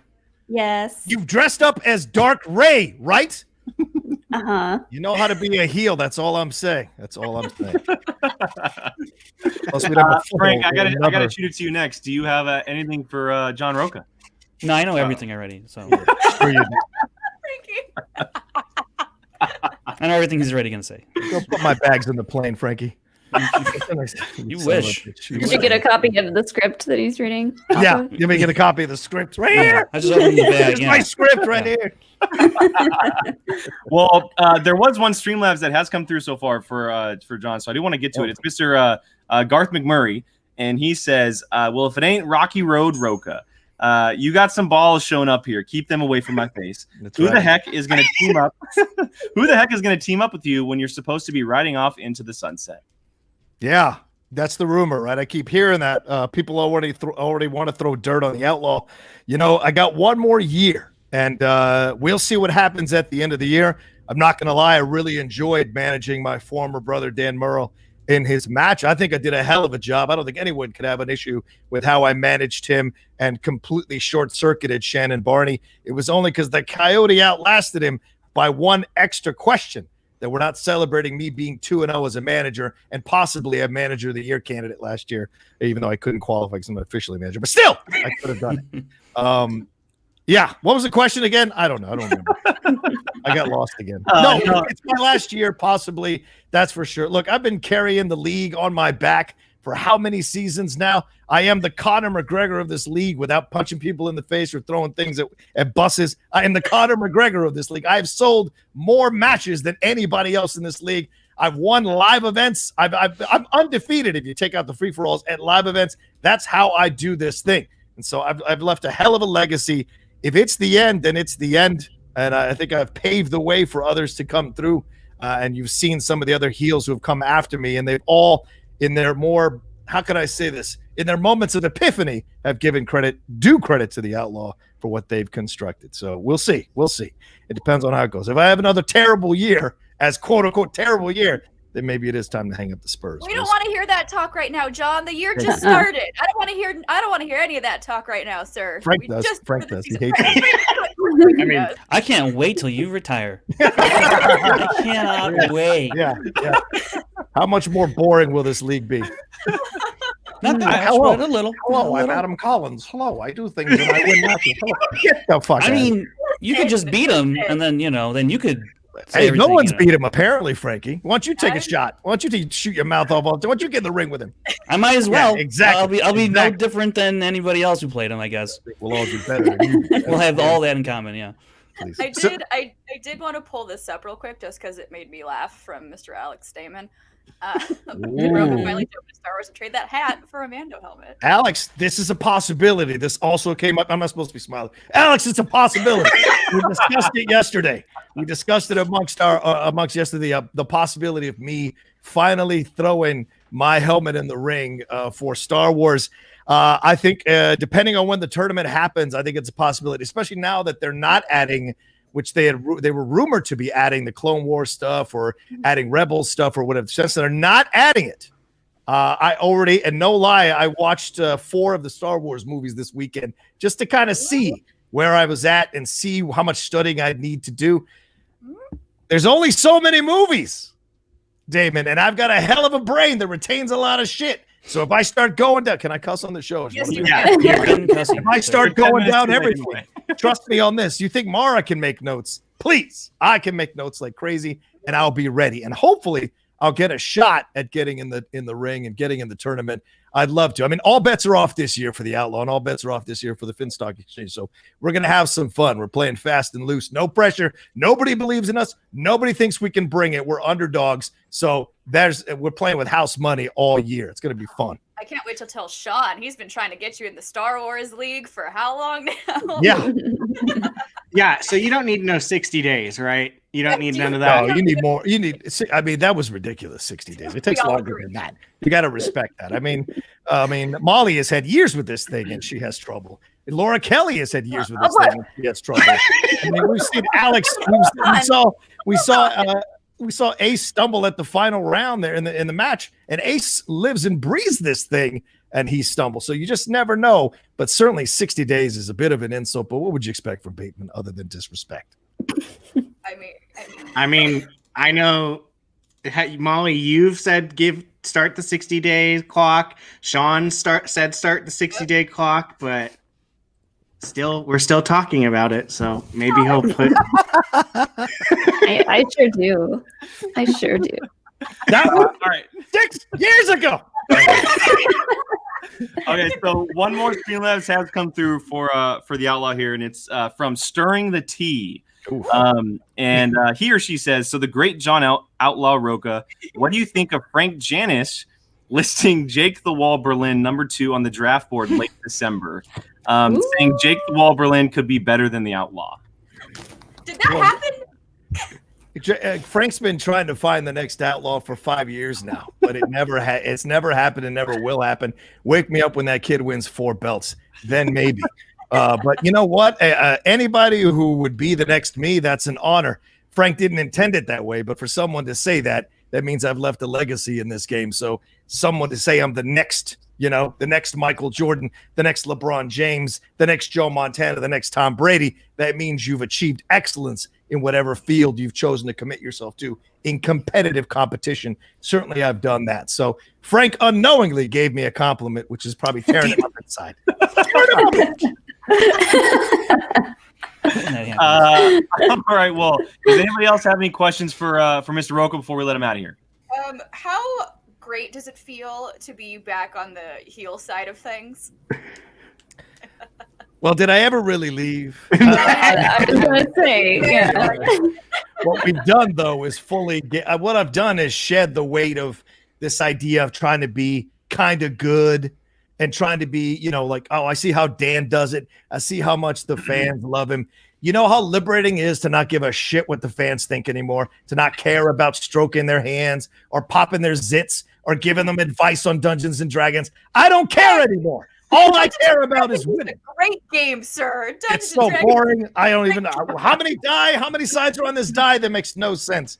What's your kill shot? I don't know how. It's ridiculous. What did you roll? All that stuff is nerdy shit. It's so great to shed it all now. I don't have to kiss anyone's ass anymore. I just have to play the games, and that's going to be a lot of fun. And I don't have to be your favorite player anymore. I don't have to be. In fact, if a shirt comes out this year with the Outlaw, and it's probably coming out the real GOAT, because that's who I am, the real GOAT, not boring Dan Murrell. I am the real GOAT of this league. I built this goddamn. Do you see a documentary on Dan Murrell? I don't. I sure as hell don't. Only 2 documentaries, me and JTE. That's right. And now we're on the same team together. If I get a shirt, don't buy my shirt. Don't wear my shirt. Don't come around me wearing that thing. I will rip it off you like Hulk Hogan rips his Hulkamania shirts. I will leave you standing there half naked with your belly out at a live event. So don't you dare wear my shirt. Don't you buy it. If you buy it, I swear to God, I will. Figuratively, not literally. That's an interesting marketing strategy, I gotta say. Keep it down, Dark Ray. You keep it down. Well, John, I got to say thank you for popping in for a little bit, man. I know that it was short-lived, but we're happy to have you here on POV. This is the second time so far you've popped in and yelled at us, and we really enjoy it. So you are welcome back. Yeah. You guys are my favorite. You guys are one of my favorite shows to watch and listen to. Oh, you said favorite first. We all heard it.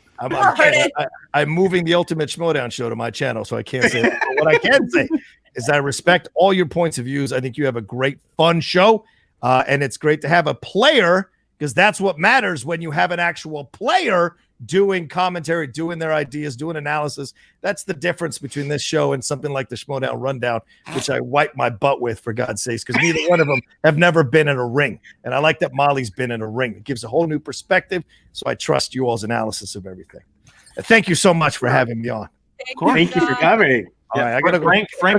Frank looks like he has you on mute right now. He hasn't. He doesn't care. Look at him. The same wall he's had for 7 years. All right. I got to get out of here and go kick some puppies. I love you. Oh, my God. What the hell? Oh. All right. Well, with that. Hi, Frankie. Oh, good Lord. How you doing, Frank? Frank, you can come back now. I'm great. I watched 2 episodes of Ted Lasso during all that. I was about to say, you look pretty calm during all that. Yeah. Like he's just putting Netflix on in the corner. He's like, I'm just going to let this guy yell for a little bit. I'll be back. I know it's all about. Yeah, I know what it's all about these days. Yeah. Well, since we're on the topic of the FinStock Exchange, let's just get into it real quick, because obviously, like I mentioned, John and Barbarian were the 2 that were the obvious keeps there. We were expecting that to happen, but the JTE one was definitely a shock for us, and we didn't see it coming just because he didn't play last year. His name didn't really pop up in any kind of rumors or anything like that. And Brian, I'll start with you on this one first. What did you think of the move for JTE to FinStock? It's interesting. It's definitely interesting. I would have loved to have seen him play more last year, so I can know where he's at right now. Ring rust is a thing for some people. I don't know if that is or is not a thing for him right now. He went 1 round in the horror tournament. Didn't he come in at the end? At the very end, yes. Yeah. So I can't gauge it off of that. I'm sorry, but that was 1 round.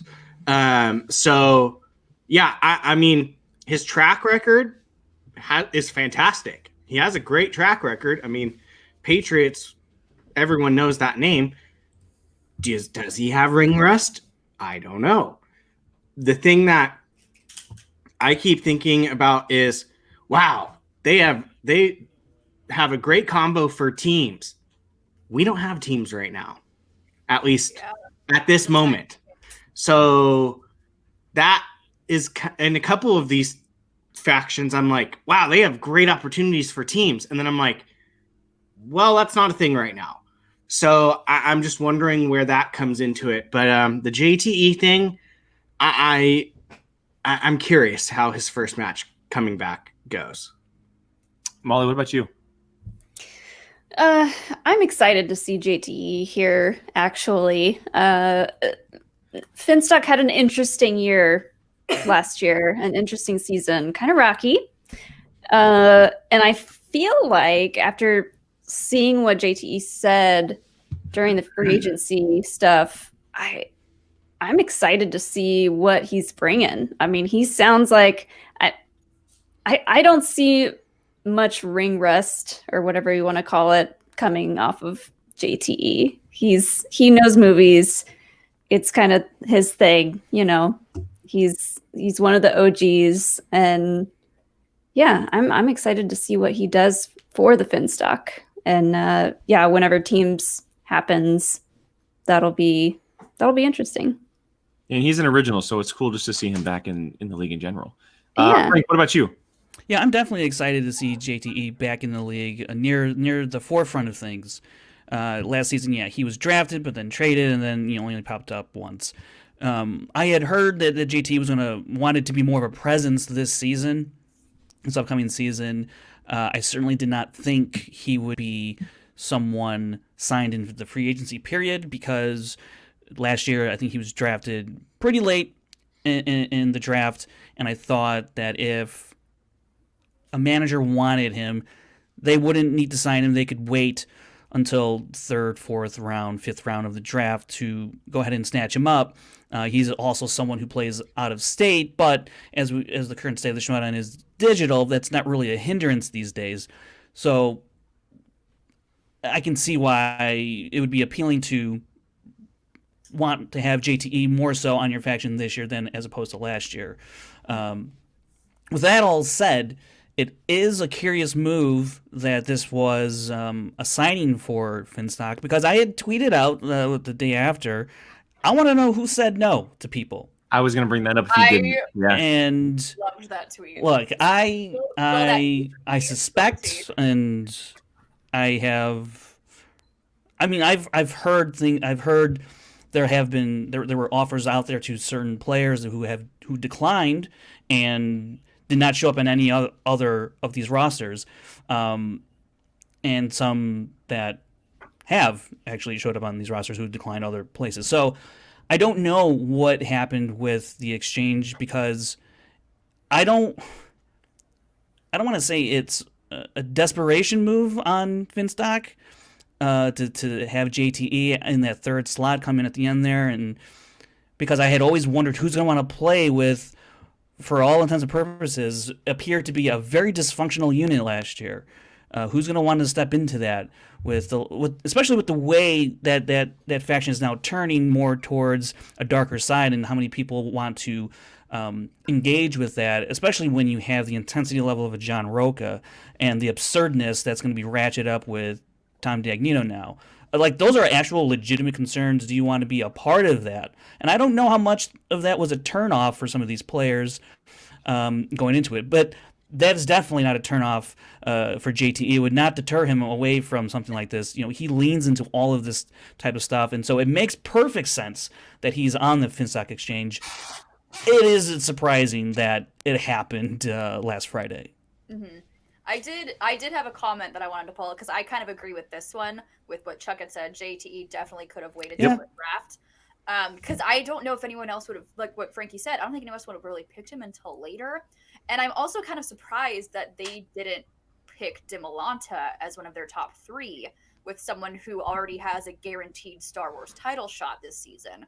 So that I was kind of surprised with, and I was like, JTE, okay, I'm not mad about it. Like, obviously I love JTE, but I was kind of like, okay, choices were made here. This is out of left field, but what if Dimolanta is one of those people who said no? And that's possible, especially because what we just heard from John, Barbarian could be a possible 4 belter. So is Barbarian stepping into Star Wars now? It's very interesting. Wants to step into Star Wars. I'm very curious as to what's happening with the Star Wars players over at the exchange. Oh, Barbarian and Star Wars. I just no. No. Yeah, I think it wouldn't have been as shocking if it was someone who you think of as like a first rounder in the draft coming up on Friday. But and JT he's great when he was playing, but he has someone that, because he hasn't been playing, you didn't expect to be drafted in the 1st round, maybe 2nd round, or late 2nd, early 3rd, just because he hasn't been playing. And so that's kind of why it was such a big shocker, because it wasn't the types of names, that were being thrown around in the first round, the Mark Rileys or those type of players. It was someone That's who I expected to be called. Yeah, it was just kind of a very random, very out of left field name that nobody was really expecting to see. And then I saw Frank's tweet, and it really just kind of like made me think, well, yeah, I mean, that could very much be the case. There could have been a number of players who said, no, I really don't want to play with you. I don't want to play with them. And it could be seen as a desperation move. If anything, it's the desperation move of free agency. And here's the other thing. When you bring up Ben Bateman, there was, and he alluded to it on the free agency special and on the rundown. Did he finally say he's going to play Star Wars? No. What I'm going to say is that he alluded to the fact that he was talking to everybody, or I mean, he flat out said that. But what I think he sort of alluded to was that he may have had a hand in where certain people ultimately decided where to go.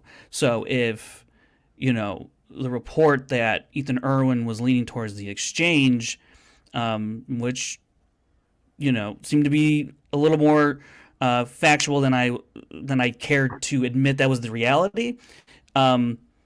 And then that didn't happen. You have to look at someone like Ben Bateman who's talking to everybody and saying, he's talking and it looks pretty serious. You should probably figure that out and lock it down And then meanwhile, Ben Bateman's not even signing with that faction. So, we can get into the whole dungeon stuff because that is quite. Might as well. Let's get to it. If they ever made a VH1 behind the music thing or behind the Schmoedown, let me tell you. Tell us, Frankie. Tell us. The dungeon stuff, how that all came to be, is not what was like the day one thing.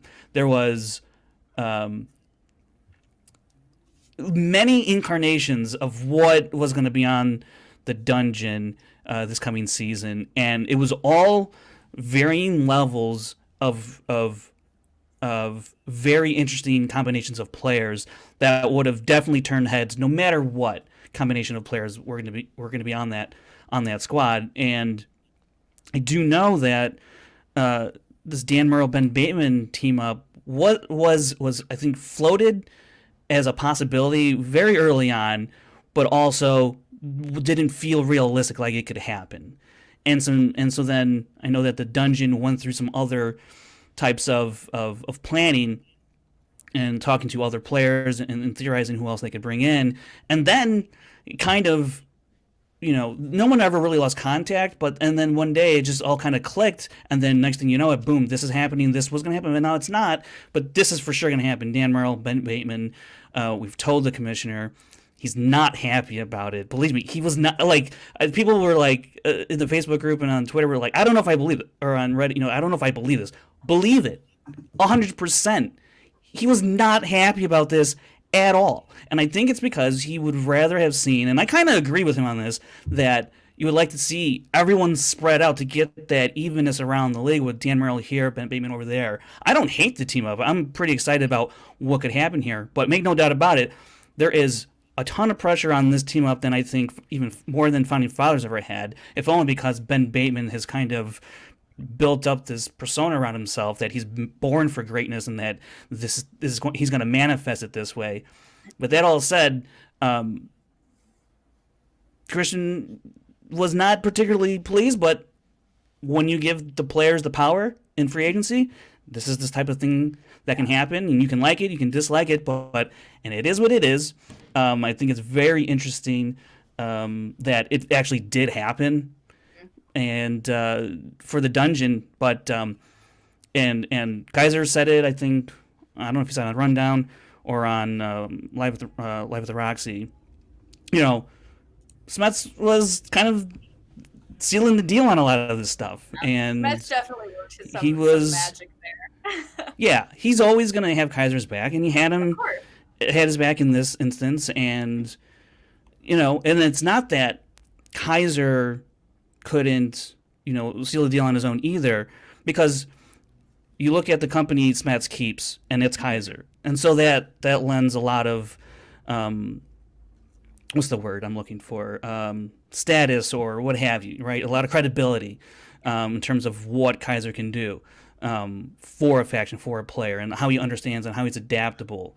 So I like the dungeon is when I heard this was going to be the plan, and then Parker is, shoring up the Inner Geekdom division. He's going to have a chip on his shoulder and fighting for Smets. I was like, wow, this is going to be interesting, because I didn't know. It really is. There's a lot that can come out of it, and we'll see what exactly develops. I know I'm kind of rambling on about this, but it was all very, very like this is the story from beginning to end for the dungeon, how this happened. Let me tell you, it was driving me nuts, because I thought they were going one way, and then I would hear this has changed, and now it's Bateman, but we got to find a partner, or it's Merle, we got to find a blah blah blah, and it was guys, it was if they could tell this story. I'm telling you, it would be incredible. So instead of having like the documentaries about single players, Christian, can we get a behind the music kind of scenario of the dungeon and the makings of this draft pick, please? Thank you. I mean, it would be. Yeah. I'm interested. So this is a very different scenario than it was when Merle and Roca came together. Obviously, they were rivals, but it was a very different type of rivalry between the two of them. Bateman and Merle they've had their time together, and it's a very heightened type of rivalry against one another. I'm interested in one, how it works, but I'm also interested in like Frank was kind of saying, is which person committed first and then who came in afterwards and said, this is who we had. Like Kaiser went to them and said, we have this person, here's your teammate, and then that person said, okay, yes, I'll do this. And I don't know if that'll ever come to the light of day, who committed first and then that person followed. But I'm interested if it was Bateman first, Merle second, because that would be the more not believable scenario, I guess, that Merle would agree to that if Bateman was on there. But if Merle went first and then Bateman's like, yeah, I want Merle as my partner, that's the one I think went. That I feel like that's the more believable scenario. But it would be interesting to know if it was Merle that finalized that last, and Kaiser had to do whatever he possibly could to be like, look, I know you guys have had your beef, but come on this. I will lead you guys to a championship, et cetera, and we'll go after the Fan Stock Exchange and all that type of stuff. Because there were points where I think Merle was on board, but there was no Bateman in the picture, and then it kind of fell apart. And then Bateman was in the picture, but Merle wasn't on board or in the picture, and so like there was this back and forth of like, okay, well, can we get this? Can we get Dan, or can we get Ben? And then because there was like a point where it didn't seem like it was going to be possible to have them both on the same team. Dan, I think, you could look like there was a report that, he was going to go to the Suspects. That was very much something that looked like it was going to happen, and then it didn't. Ben Bateman very much thought like he was going to possibly team up with Paul Preston or Drew McQueenie, like that. Those like all that stuff was happening, and things were just changing all the time, and it was maddening. But fun as hell just to be like, it's not really involving me. I just kind of just sitting back and observing it. Just a fly on the wall. Don't mind me. Yeah. So I mean, there was plenty of combinations of we got this one, but we don't have this. We have this. We don't have that for the dungeon. I am assuming for probably even Sam and even the Den. The other factions, I think, they wrapped up the same core that they had last year. So I don't think there was too much going on. That's why there wasn't that much really interesting to report on for those, or anything leaking out there, quote unquote leaking about these other factions, just because everything that those factions had built as their core, it didn't make sense for them to relocate and start over again. I mean, like the Oyama Lon Harris thing, were they ever going to split? I don't know how serious it was, but Paul definitely had talked to Bateman. Like, that's not like Bateman wasn't shy about that either. Like, I don't know how realistic. I mean, was Dan ever going to go to Swag? There was a world, but it never materialized. So there was like all these little things going on. But ultimately, I mean, it landed with the dungeon in terms of Ben Bateman and Dan Merle, and it's just an incredible story, guys. I mean, I really wish I actually documented it even better, and I probably didn't just because I where's I knew the 30 that, for 30 coverage? Come on, for real. I'm really kicking myself now that I didn't do that because I always was like, well, I'm never going to be able to, report on this in real time, so I didn't really keep too much track of it. So maybe I am misremembering some stuff, but for the majority of it, it is what it is. You can embellish things. It's fine. It's okay. Just, Yeah, it wouldn't be the first time someone in the Schmoedown embellished stories. Before we move on, Molly and Brian, did you guys have any thoughts on the Bateman Merle dungeon stuff that went down? I'm curious as to like where else they were leaning towards, if not the dungeon. Like if they were like this close to signing with some other faction, like which one would it have been? I could see Dan on the Suspects, but I also kind of feel like Dan was probably the first between Dan and Ben to sign with the dungeon. That just like feels like what probably happened, and then Bateman followed. Yeah. But curious to see if they almost ended up somewhere else. There was an interesting wrench in Drew McWeeny when we found out that he was going to be returning. It's like, well, okay, well, does he want to go with Sam? And Bateman, because the Merle Bateman thing hadn't really happened, and Bateman's was talking to everybody, which included Drew McWeeny. So. There was a moment where it looked like that could have been something. And McWeeny had mentioned that, and now we have this McWeeny-Bateman rivalry. Give me that. And love it. I won't get into like the specifics of what went down with that because I think that'll probably come out in due time, or however that comes out. But let me tell you something. Ben Bateman, 30 for 30 coming in. It's 30 for 30. Ben Bateman.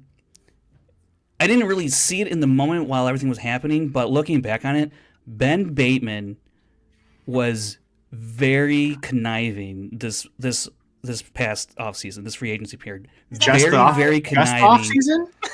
I mean, that sounds more so normal. than ever. More so than ever. So it was during Tuesday. this season. Okay. I mean, to the point where, I think Christian would ask me, my leaking story is to David Sacred. I'm like, no. I mean, it's got to be. I was like, it's either you or Ben Bateman, and it was probably Ben Bateman. I haven't really confronted Ben on that, but I wouldn't be surprised if it was in fact Ben Bateman now, just due to everything that the way Paul Preston responded in the special, Jimmy McWeeny responded in the special. God, guys, that story, I'm telling you. I can't, it's so crazy. It's so crazy. Guys, you heard it here first. We're going to get a Frankie Janisch 30 for 30, and we're going to hear all the tea that happened with this, all this craziness that happened backstage. Brian, you got any thoughts before we move on? I mean, they look great in singles. I'll say that. Because right now, they ain't no teams. Yeah, there ain't no teams. So, I mean... part of me is like, wow, great job. Like, that is a great team. I mean, Parker obviously is there too, but I'm like, yeah, you look really good in singles. And that's kind of it right now. Like, I mean, unless we get teams coming back, great. If teams is coming back, then yeah, absolutely. Like, teams will be back. It will be back. Probably not till at the very early halfway through the season, unless they figure something else out before then.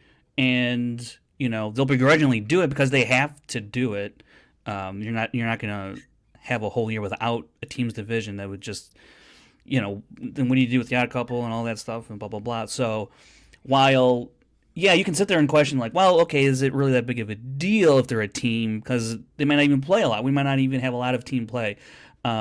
I think even if we had the amount of matches for teams last year that we do this year, I don't think that's going to be the case. I think there will be more just because they've increased the bandwidth of the schedule. First of all, this year we're increasing it another match and actually a couple when you have pay-per-views and whatnot. So if there's like 4 months of nothing but 90% is team matches, that could very well happen. It'd probably be maddening for production and all that, but I think they'll do whatever they need to do. And also, you mean to tell me you're not going to want to debut Merle and Bateman? I mean, they're going to try and debut Merle Bateman probably in a studio, obviously, and I would like to think, but push come to shove, they'll do what they need to do, and they have the first round, they have the first pick of the draft, so.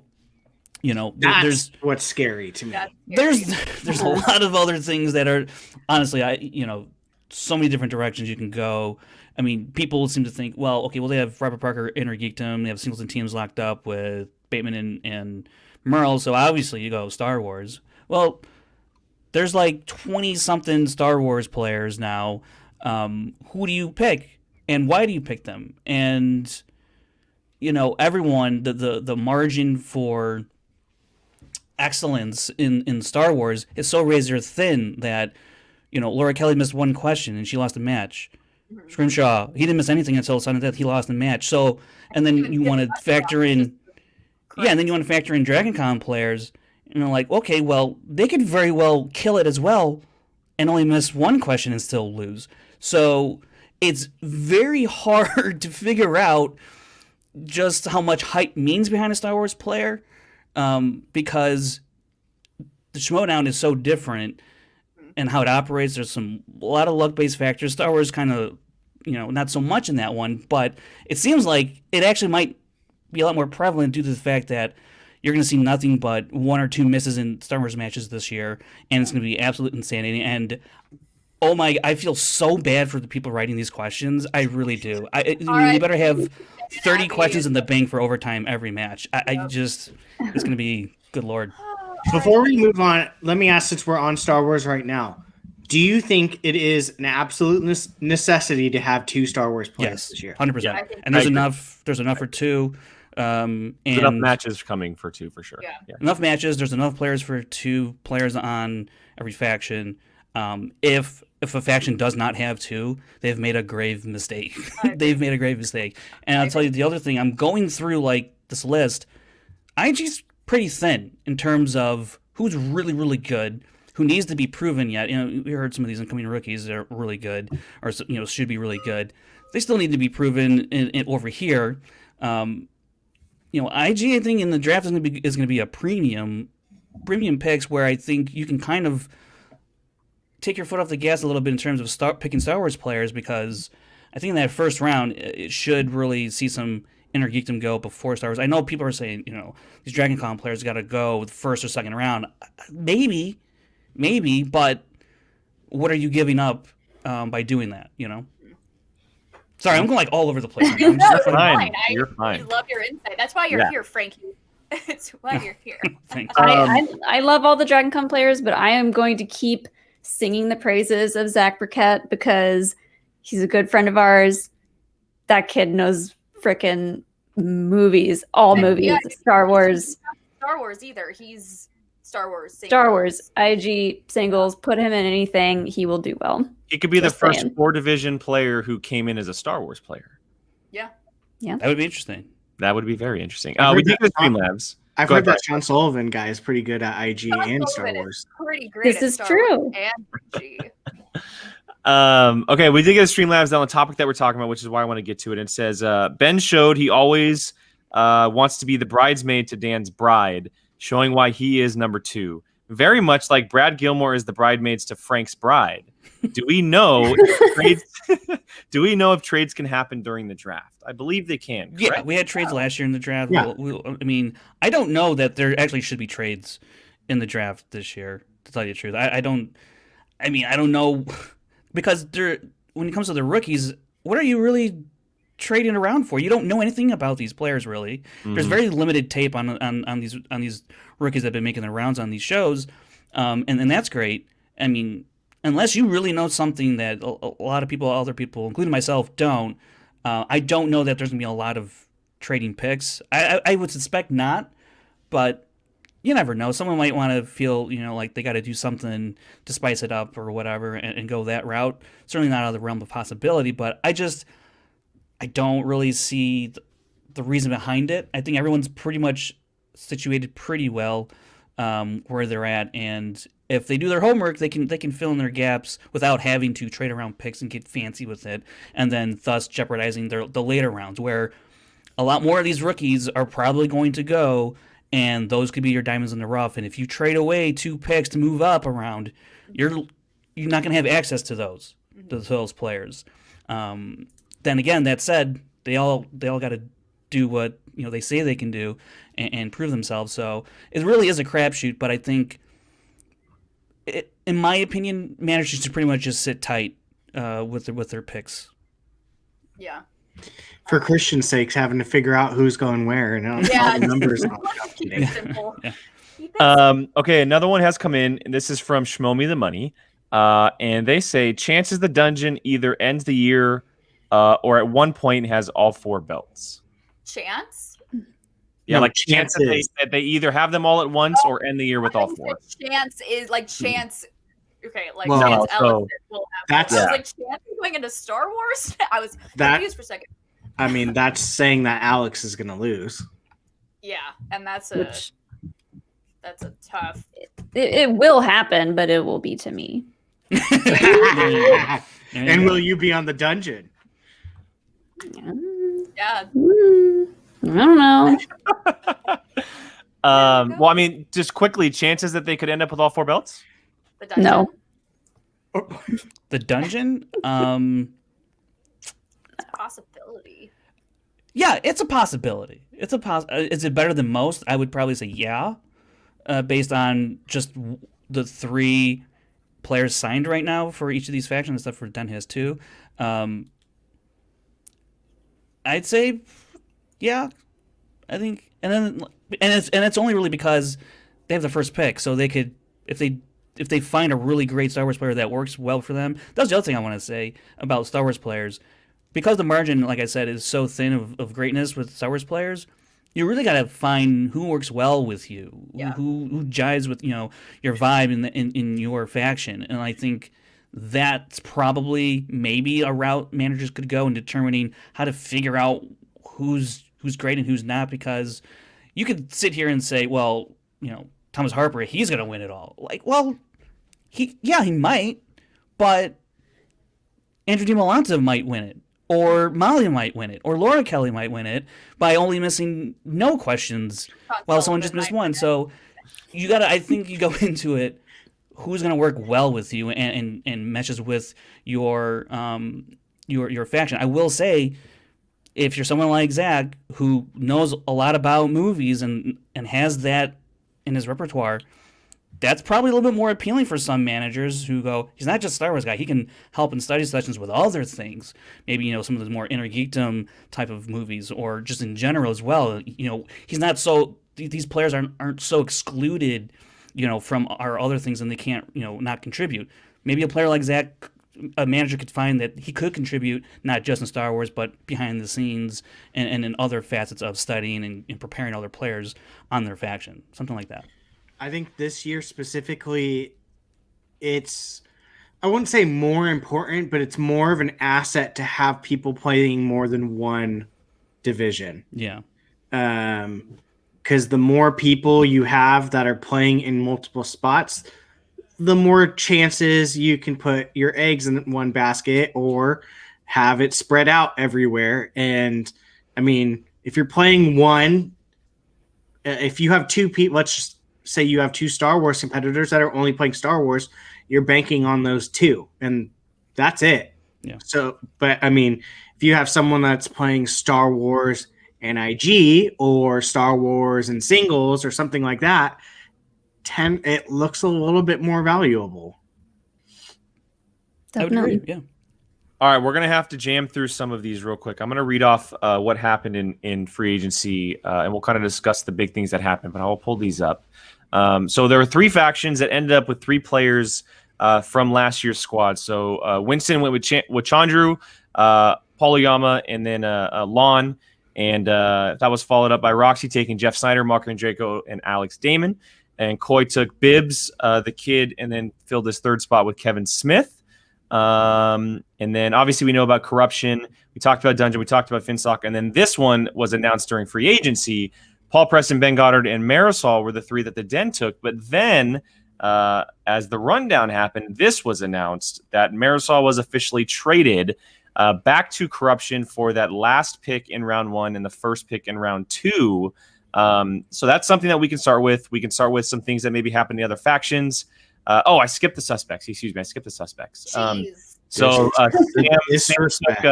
Sam changed his team up a little bit. He was able to bring Drew McMeany out of retirement. He nabbed Liz Shannon Miller from Swag, and he brought back Ethan Irwin, which is a big get for him as well. Jill, I'll just start with you. Is there something specific that you wanted to talk about that maybe isn't the Marisol trade, which we will definitely get to? Coy picking Kevin Smith as his 3rd pick was I felt like that was kind of questionable. It's a JTE situation where he probably could have picked in the draft, right?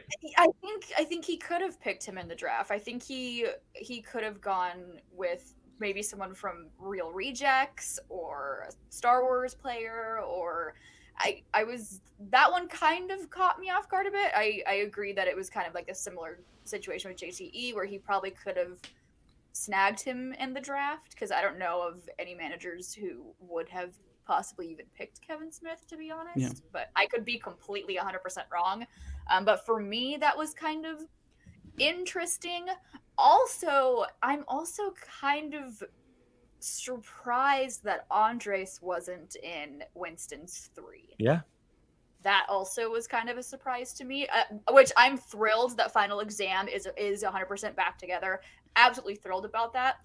But Winston risking losing Andres, I think, was more of a shock to me. Yeah, I agree. I think the Kevin Smith thing is definitely a little bit of a question mark. It kind of pertains like who may have said no to Coy. Who may have said no to Coy? Say no to Coy? I'm sorry, Mara. Yeah, exactly. That's a big deal, and that's the one person that one almost seems obvious now at this point. Yeah. That's the one name that people are bringing up, that she wasn't in the free agency special, which is very interesting. That's an interesting thing that she didn't play last year, and she said no to the manager that drafted her originally. Like, what manager didn't go to Andrew DiMolanta and Mark Konopik, who have title shots right now? Right? Yeah. Who didn't go to them? Everyone should have gone to them. Yeah. And so presumably, they said no. Yeah. I mean, you would think that's what it looks like. And then, so... I wonder if that is leading to a manager telling them, I'm going to draft you in the first round of the draft if you say no to other managers. But you're also taking a gamble depending on where You are, but I mean, if the deal must be that sweet or the pitch must have been that good. Yeah. I mean, the other side of that also is, what if Dagnino, didn't go to DiMolanta because he felt like he's not going to beat Alex Damon? What if Coy didn't want to resign Mark because he didn't feel like she could beat Chandru? I mean, there is that other side. It's not. I don't want to just completely put out there that they said no. I mean, there could be other lines of thinking. Now, that kind of sounds crazy because you still want to take that shot. You have that shot, and if they lose, well, then they could be in a tournament, later on, and they're still great players, especially with the point value now. Yeah. Mm-hmm. I mean, even if they lose, they're 2 of the elite players in their divisions. Right. No matter if they lose. Yeah. Like you that's still worth taking a shot on those type of players. Like I said, I don't think that proposition was likely. I think it's rather the former that I mentioned. But we'll have to wait and see if we'll ever get an official word on those kind of things. Yeah, to me, honestly, the team that I kind of don't understand why it's not being talked about more is Suspects. That to me, that team is like, whoa.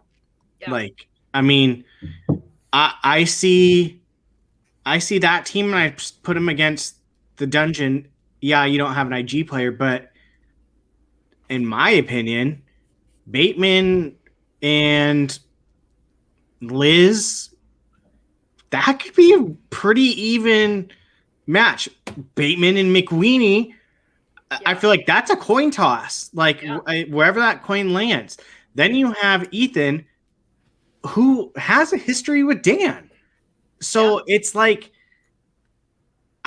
I'm kind of like, they're kind of just as scary as the Dungeon. Like, if they grab an IG player, like, right off the bat, I mean, I would assume Kaiser's not going to grab an IG player very first, right off the bat.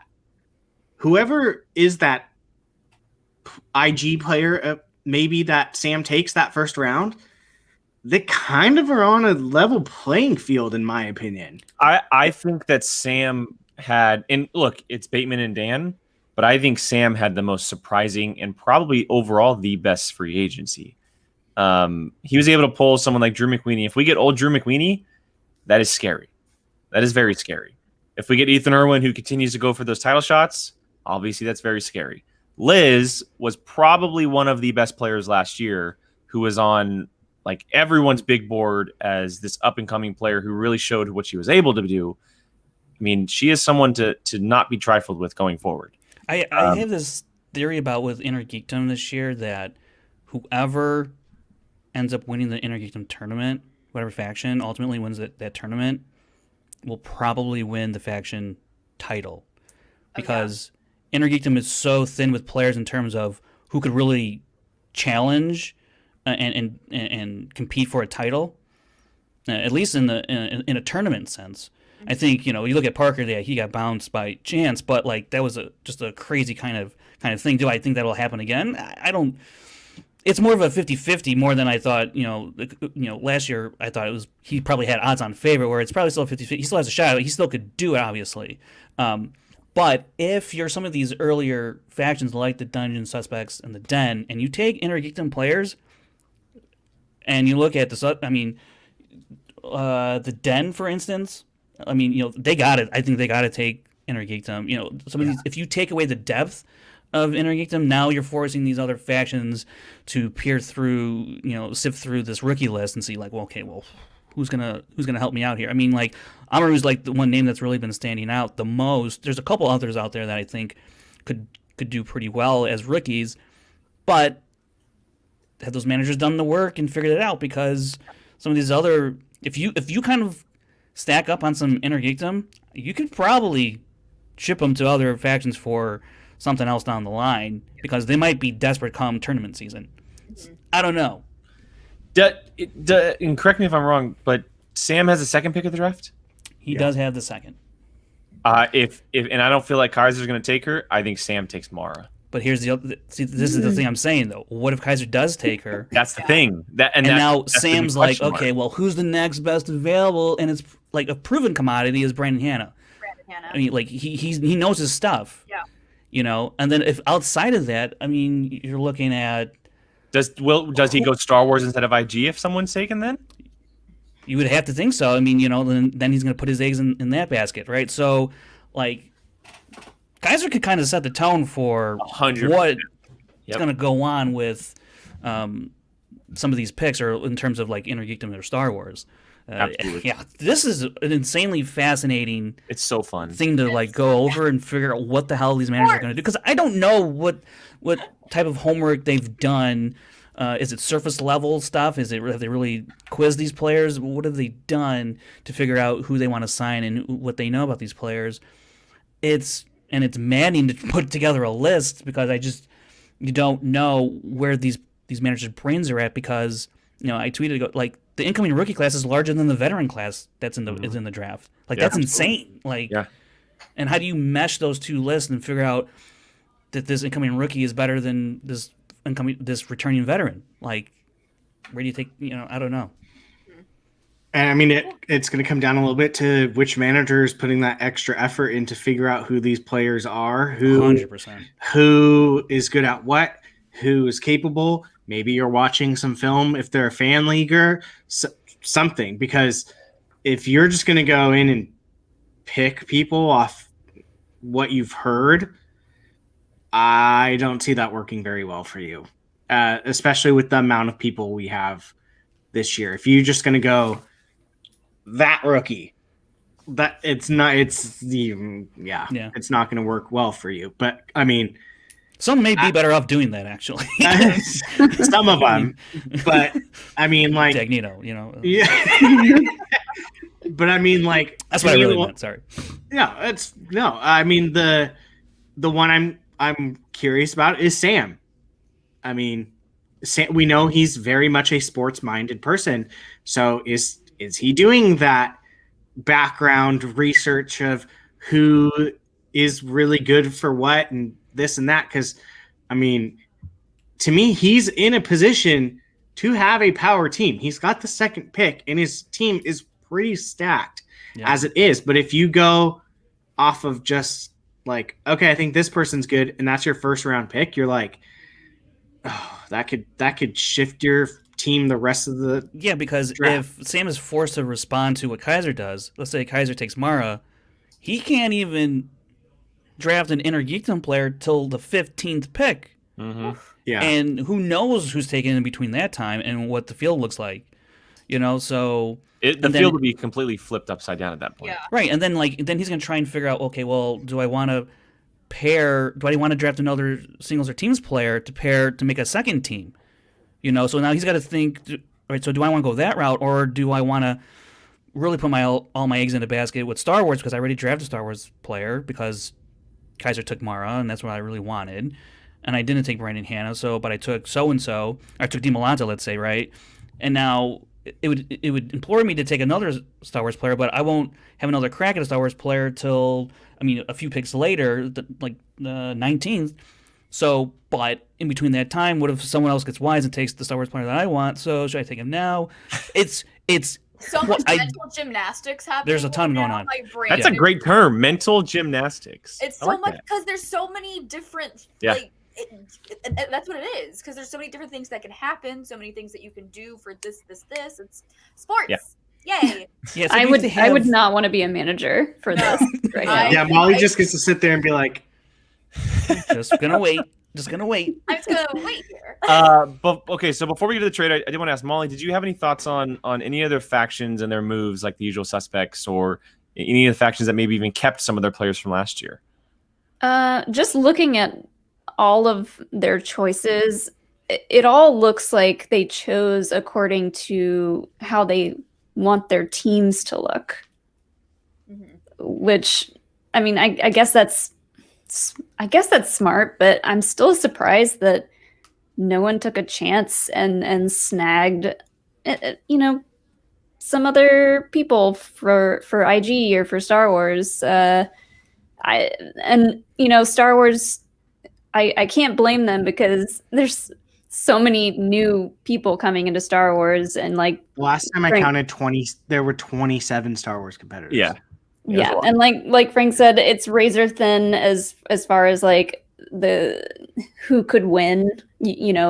Like we said, Scrimshaw got a question technically wrong because he he wasn't correct enough. Yeah, he wasn't correct enough, and he lost a game. So, I think you're going to see a lot more of those this year, actually. I think you're going to see a lot of those. I really do. It's going to suck. That's just how Star Wars is. You have to be exactly right, which as a Star Wars player is a little bit frustrating, but that's just where the game is at right now. So, I don't know. Yeah. I'm waiting for Star Wars to become spelling. If you spell it wrong. Don't put that into the ether, Brian. Don't do that. Don't do that. All right, let's get to the big one here. So obviously the free agency special ended with Marisol McKee popping up on screen, which we weren't sure was going to happen. Obviously, we expected her to be in the draft. But then it was revealed that she was going to the Den. And then right after that, about 5 minutes, thanks to Mr. Janisch and Mr. Gilmore, Christian popped up on screen, and there was an official trade. The first official trade of 2021 happened, and Shannon trades her 8th pick and her 9th pick to the Den for Marisol, reuniting Deception, bringing back 4 of the 5 core pieces that Shannon had last year, all while giving Kate the 3rd, the 8th, and the 9th pick in the draft, which is a big deal for her. Let's just talk about this, because there's a conversation going on in the community right now. Was it good? Was it smart? Who made it out better? Shannon, Kate, etc. Jill, I'll start again with you. Obviously, we know your love for Deception, so it's a good thing. But as far as a just commentator, breaking it down a little bit, what did you think of all this? I found it very interesting. I can see why people would say, "Oh, that was a kind of a bad play on Kate's part for giving up such a strong player as Marisol." But with this trade, Kate is going in, and she's going into round 2 with 2 players more than any other faction, if I'm doing that math correctly. Like, she's going into round 2 with 2 more players. Yes. So having that end of round 1 pick plus the first round of round 2 could change the entirety of the draft. She'll have 5 people by 9 picks in the draft. Yeah. So she'll have almost half of her faction. Yeah. And that's big. Like you said, and that's huge. And I think people aren't realizing that. People are like, oh my gosh, she gave up Marisol to Shannon. What is she doing? Kate knows what she's doing. Like, I know Kate. Kate knows what she's doing. And I think while some people might go, oh my gosh, giving up Marisol was probably not a great move, Kate has her pick of the litter, really, at this point. Kate can Uh-oh. What a horrible freeze, too. There, I'm back. Oh, you're back. I have the Ethernet plugged in and everything. Sean, get off the internet. Love it. No, but where did I leave off after freezing? I said that Kate has the pick of the litter. Yeah. Yes. That's basically what I had said. That Kate has the pick of the litter, so she can build really her entire faction within the first 2 rounds, and like that's scary. Yeah, that's scary. Well, she could pick Mara. Work, Brian. Yeah, and you make a great point. I mean, say Mara does fall, right? And we saw Ben play Intergeekdom last year, but it would give him a chance to focus up a little bit more on something like singles and teams and solidify maybe a Paul Preston, Ben Goddard relationship as a team. And she can get a heavy hitter in either IG or Star Wars, and something that she desperately needed last year in IG, right? She didn't really have a staple player in that tournament. And like Frank said earlier, that could be a catalyst this year. IG could really be a catalyst this year, and she's able to lock something up in that 3rd pick and then add 2 more in the 8 and 9. She could come out of it a lot stronger than people are giving her credit for. Yeah. I think she made a killer pick. I think it was a win-win for both sides, honestly. I think so too. I don't think anyone lost in that trade. I think it was a pretty solid trade. I was going to say that I don't think it was that horrible of a trade because corruption has their foot in kind of all 3 pools now. We have to remember, deception was not a thing that got to be played with for a whole year. Adam came in. 2 matches. They played 2 matches. Yeah, but I'm saying like they didn't get a whole year to work together, learn each other's strengths and stuff. Adam came in halfway through. Kate, on the other hand, Paul Preston had a bad year. Do I expect him to do bad again next year? Absolutely not. Ben had a freaking great year. He's not a slouch of a player. Like I feel like since he played so long ago, people are kind of just like, oh, Ben, like, like he had a great year. He played in 3 of the 4 divisions and did really well. So he's not a bad pick. So Kate has those 2. And then by the end of the 2nd round, she's going to have 3 more people. I don't see really a lose situation that people are saying. Personally, to me, the only person that probably loses out of this is Laura Kelly. I don't see her going to corruption. Yeah, I don't see her falling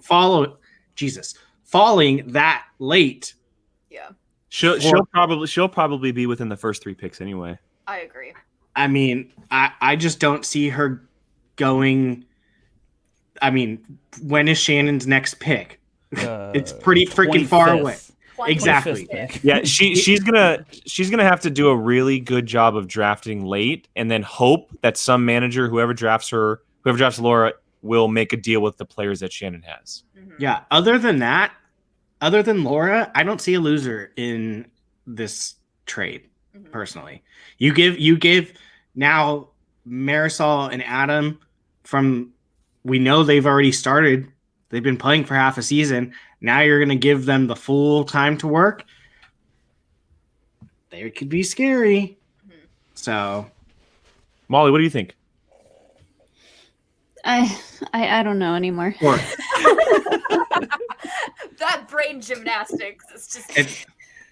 Once we hit the 2 hours with Molly, it's all right. Just Time to go back to Star Wars. It's late work for you. Someone pick me. I need to go study.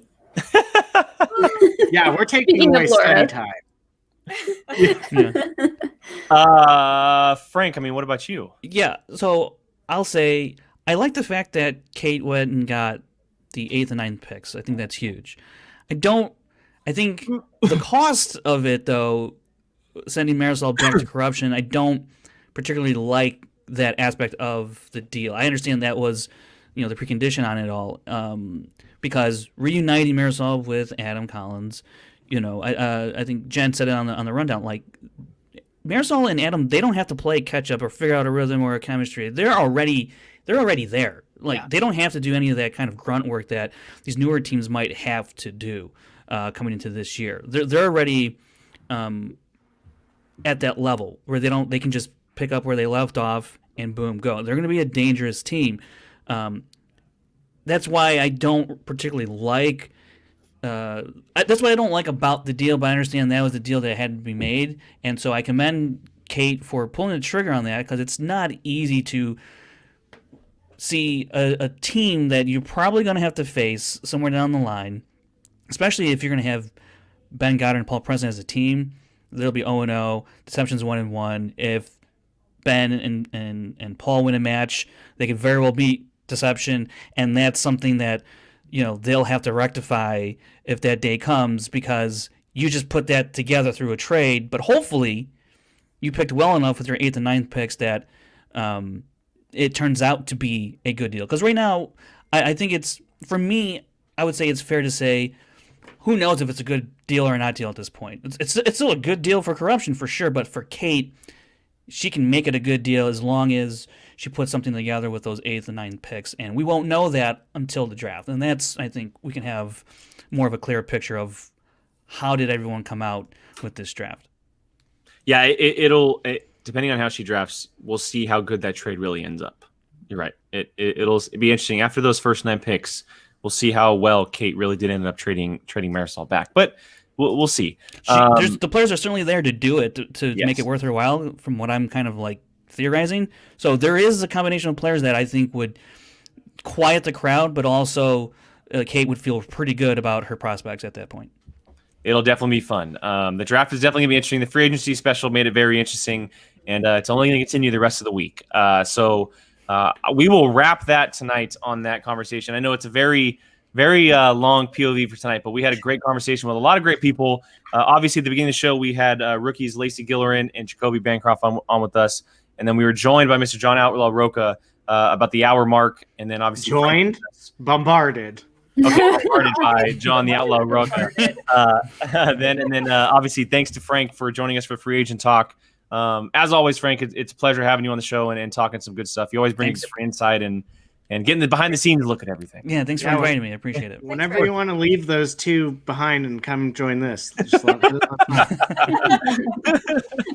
but yeah, so that's gonna wrap up POV tonight. Before we head out, I'll let everybody send them off to their socials and everything. Frank, I'll start with you. Where can everybody find you online? Yeah, you can find me on Twitter, Instagram, FreakyJ29. The Schmoedown Rundown, obviously. We'll do a special after the draft this Friday, but then the following week we'll be airing Thursdays at 6 p.m. on the SEN network, and that'll be our regular schedule for the rest of the season.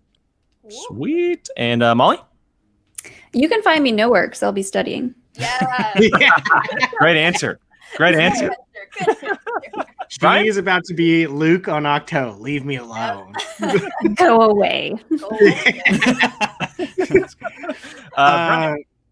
Instagram, Twitter, Biavalcino, and anywhere Jake is. Pretty much where I'm. I would like to say though to Brian's, we never found out Roca's favorite candy. You think he was going to sit there and just sit there? Yeah, and be I like, purposely Jawbreakers or something. I purposely did not ask him. So, yeah. Probably sour lemon heads or something like that. Probably black licorice. Oh God. Yeah. Jill, what about you? You can find me on Twitter and Instagram, Julie Marie, 2 Y's, 2 E's. You can also, I will be taking Molly away from her study session on February the 6th for our episode of Happy Hour. We will be joined with our significant others, Alex Damon, Sean Sullivan, and we will be joined by... I have no proof, apparently, that that's going to happen. We'll also be joined by Brandon Hanna, Sabrina Ramirez. We are going to be doing a Newlywed Game episode of Happy Hour, so be sure to come hang out with us on February the 6th. And Abby. And Abby Friel will be hosting. Sean came in to tell me that it hailed outside, so he just brought me a handful of hail. So. Nice. Whoa. Hashtag draft Sean Sullivan. Draft Sean Sullivan. Okay, so there's a lot of plugs I'm going to do. So we are actually going to be here Monday. God help us this week. Monday, Tuesday, Wednesday, and then I don't think we have anything Thursday. We have a Patreon watch along on Thursday for you patron members. But we're going to be doing rookie interviews on Monday, Tuesday, Wednesday. I'll announce who tomorrow on our Twitter. And so you can follow that at Schmoedown POV, but we're going to be here interviewing some rookies for the rest of the week. And then we'll be back on Sunday as well, recapping what the draft is and what happened. So good. There you go. Good. But I also did want to plug this. This is something that's going to be upcoming in the next few weeks as well. We're officially going forward with a fantasy league. I know someone in the chat earlier asked if we were doing a mock draft. We're not doing a mock draft. We're doing an actual fantasy league. We're going to be drafting players and competing fantasy sports style with our teams, our personal teams. We're not picking factions. We're making our own. And that'll be a thing that happens throughout the year. And yes, Mr. Frank Janisch will be joining us for that one. That's right. You have any words for us entering the fantasy league season? Abby did say someone with sunglasses is going to win, but she didn't specify. Oh, in that thumbnail, yeah. We'll see how that shakes up, but that's going to be a lot of fun. We're also going to be joined by Mr. Sean Sullivan, Dwayne Burke, and Abby Friel for that one, so that'll be a lot of fun. Sean, you're doing it. It's forced at this point. But yeah, so you can find myself, Qui-Gon Jake, all over social, 2 ends. We got someone else took it before I did. If you guys are interested in more POV content, watch-alongs, reactions, Q&As, that type of stuff, hit us up on the Patreon link, which is right down there below. Also, everything is in the description, as well as all of our personal stuff as well. So for everyone watching the entire time, to Lacey, to Jacoby, to the Outlaw, and to Frank, thank you guys so much for joining us. And thank you all for watching this entire time. And we will see you guys for the rest of the week. Bye.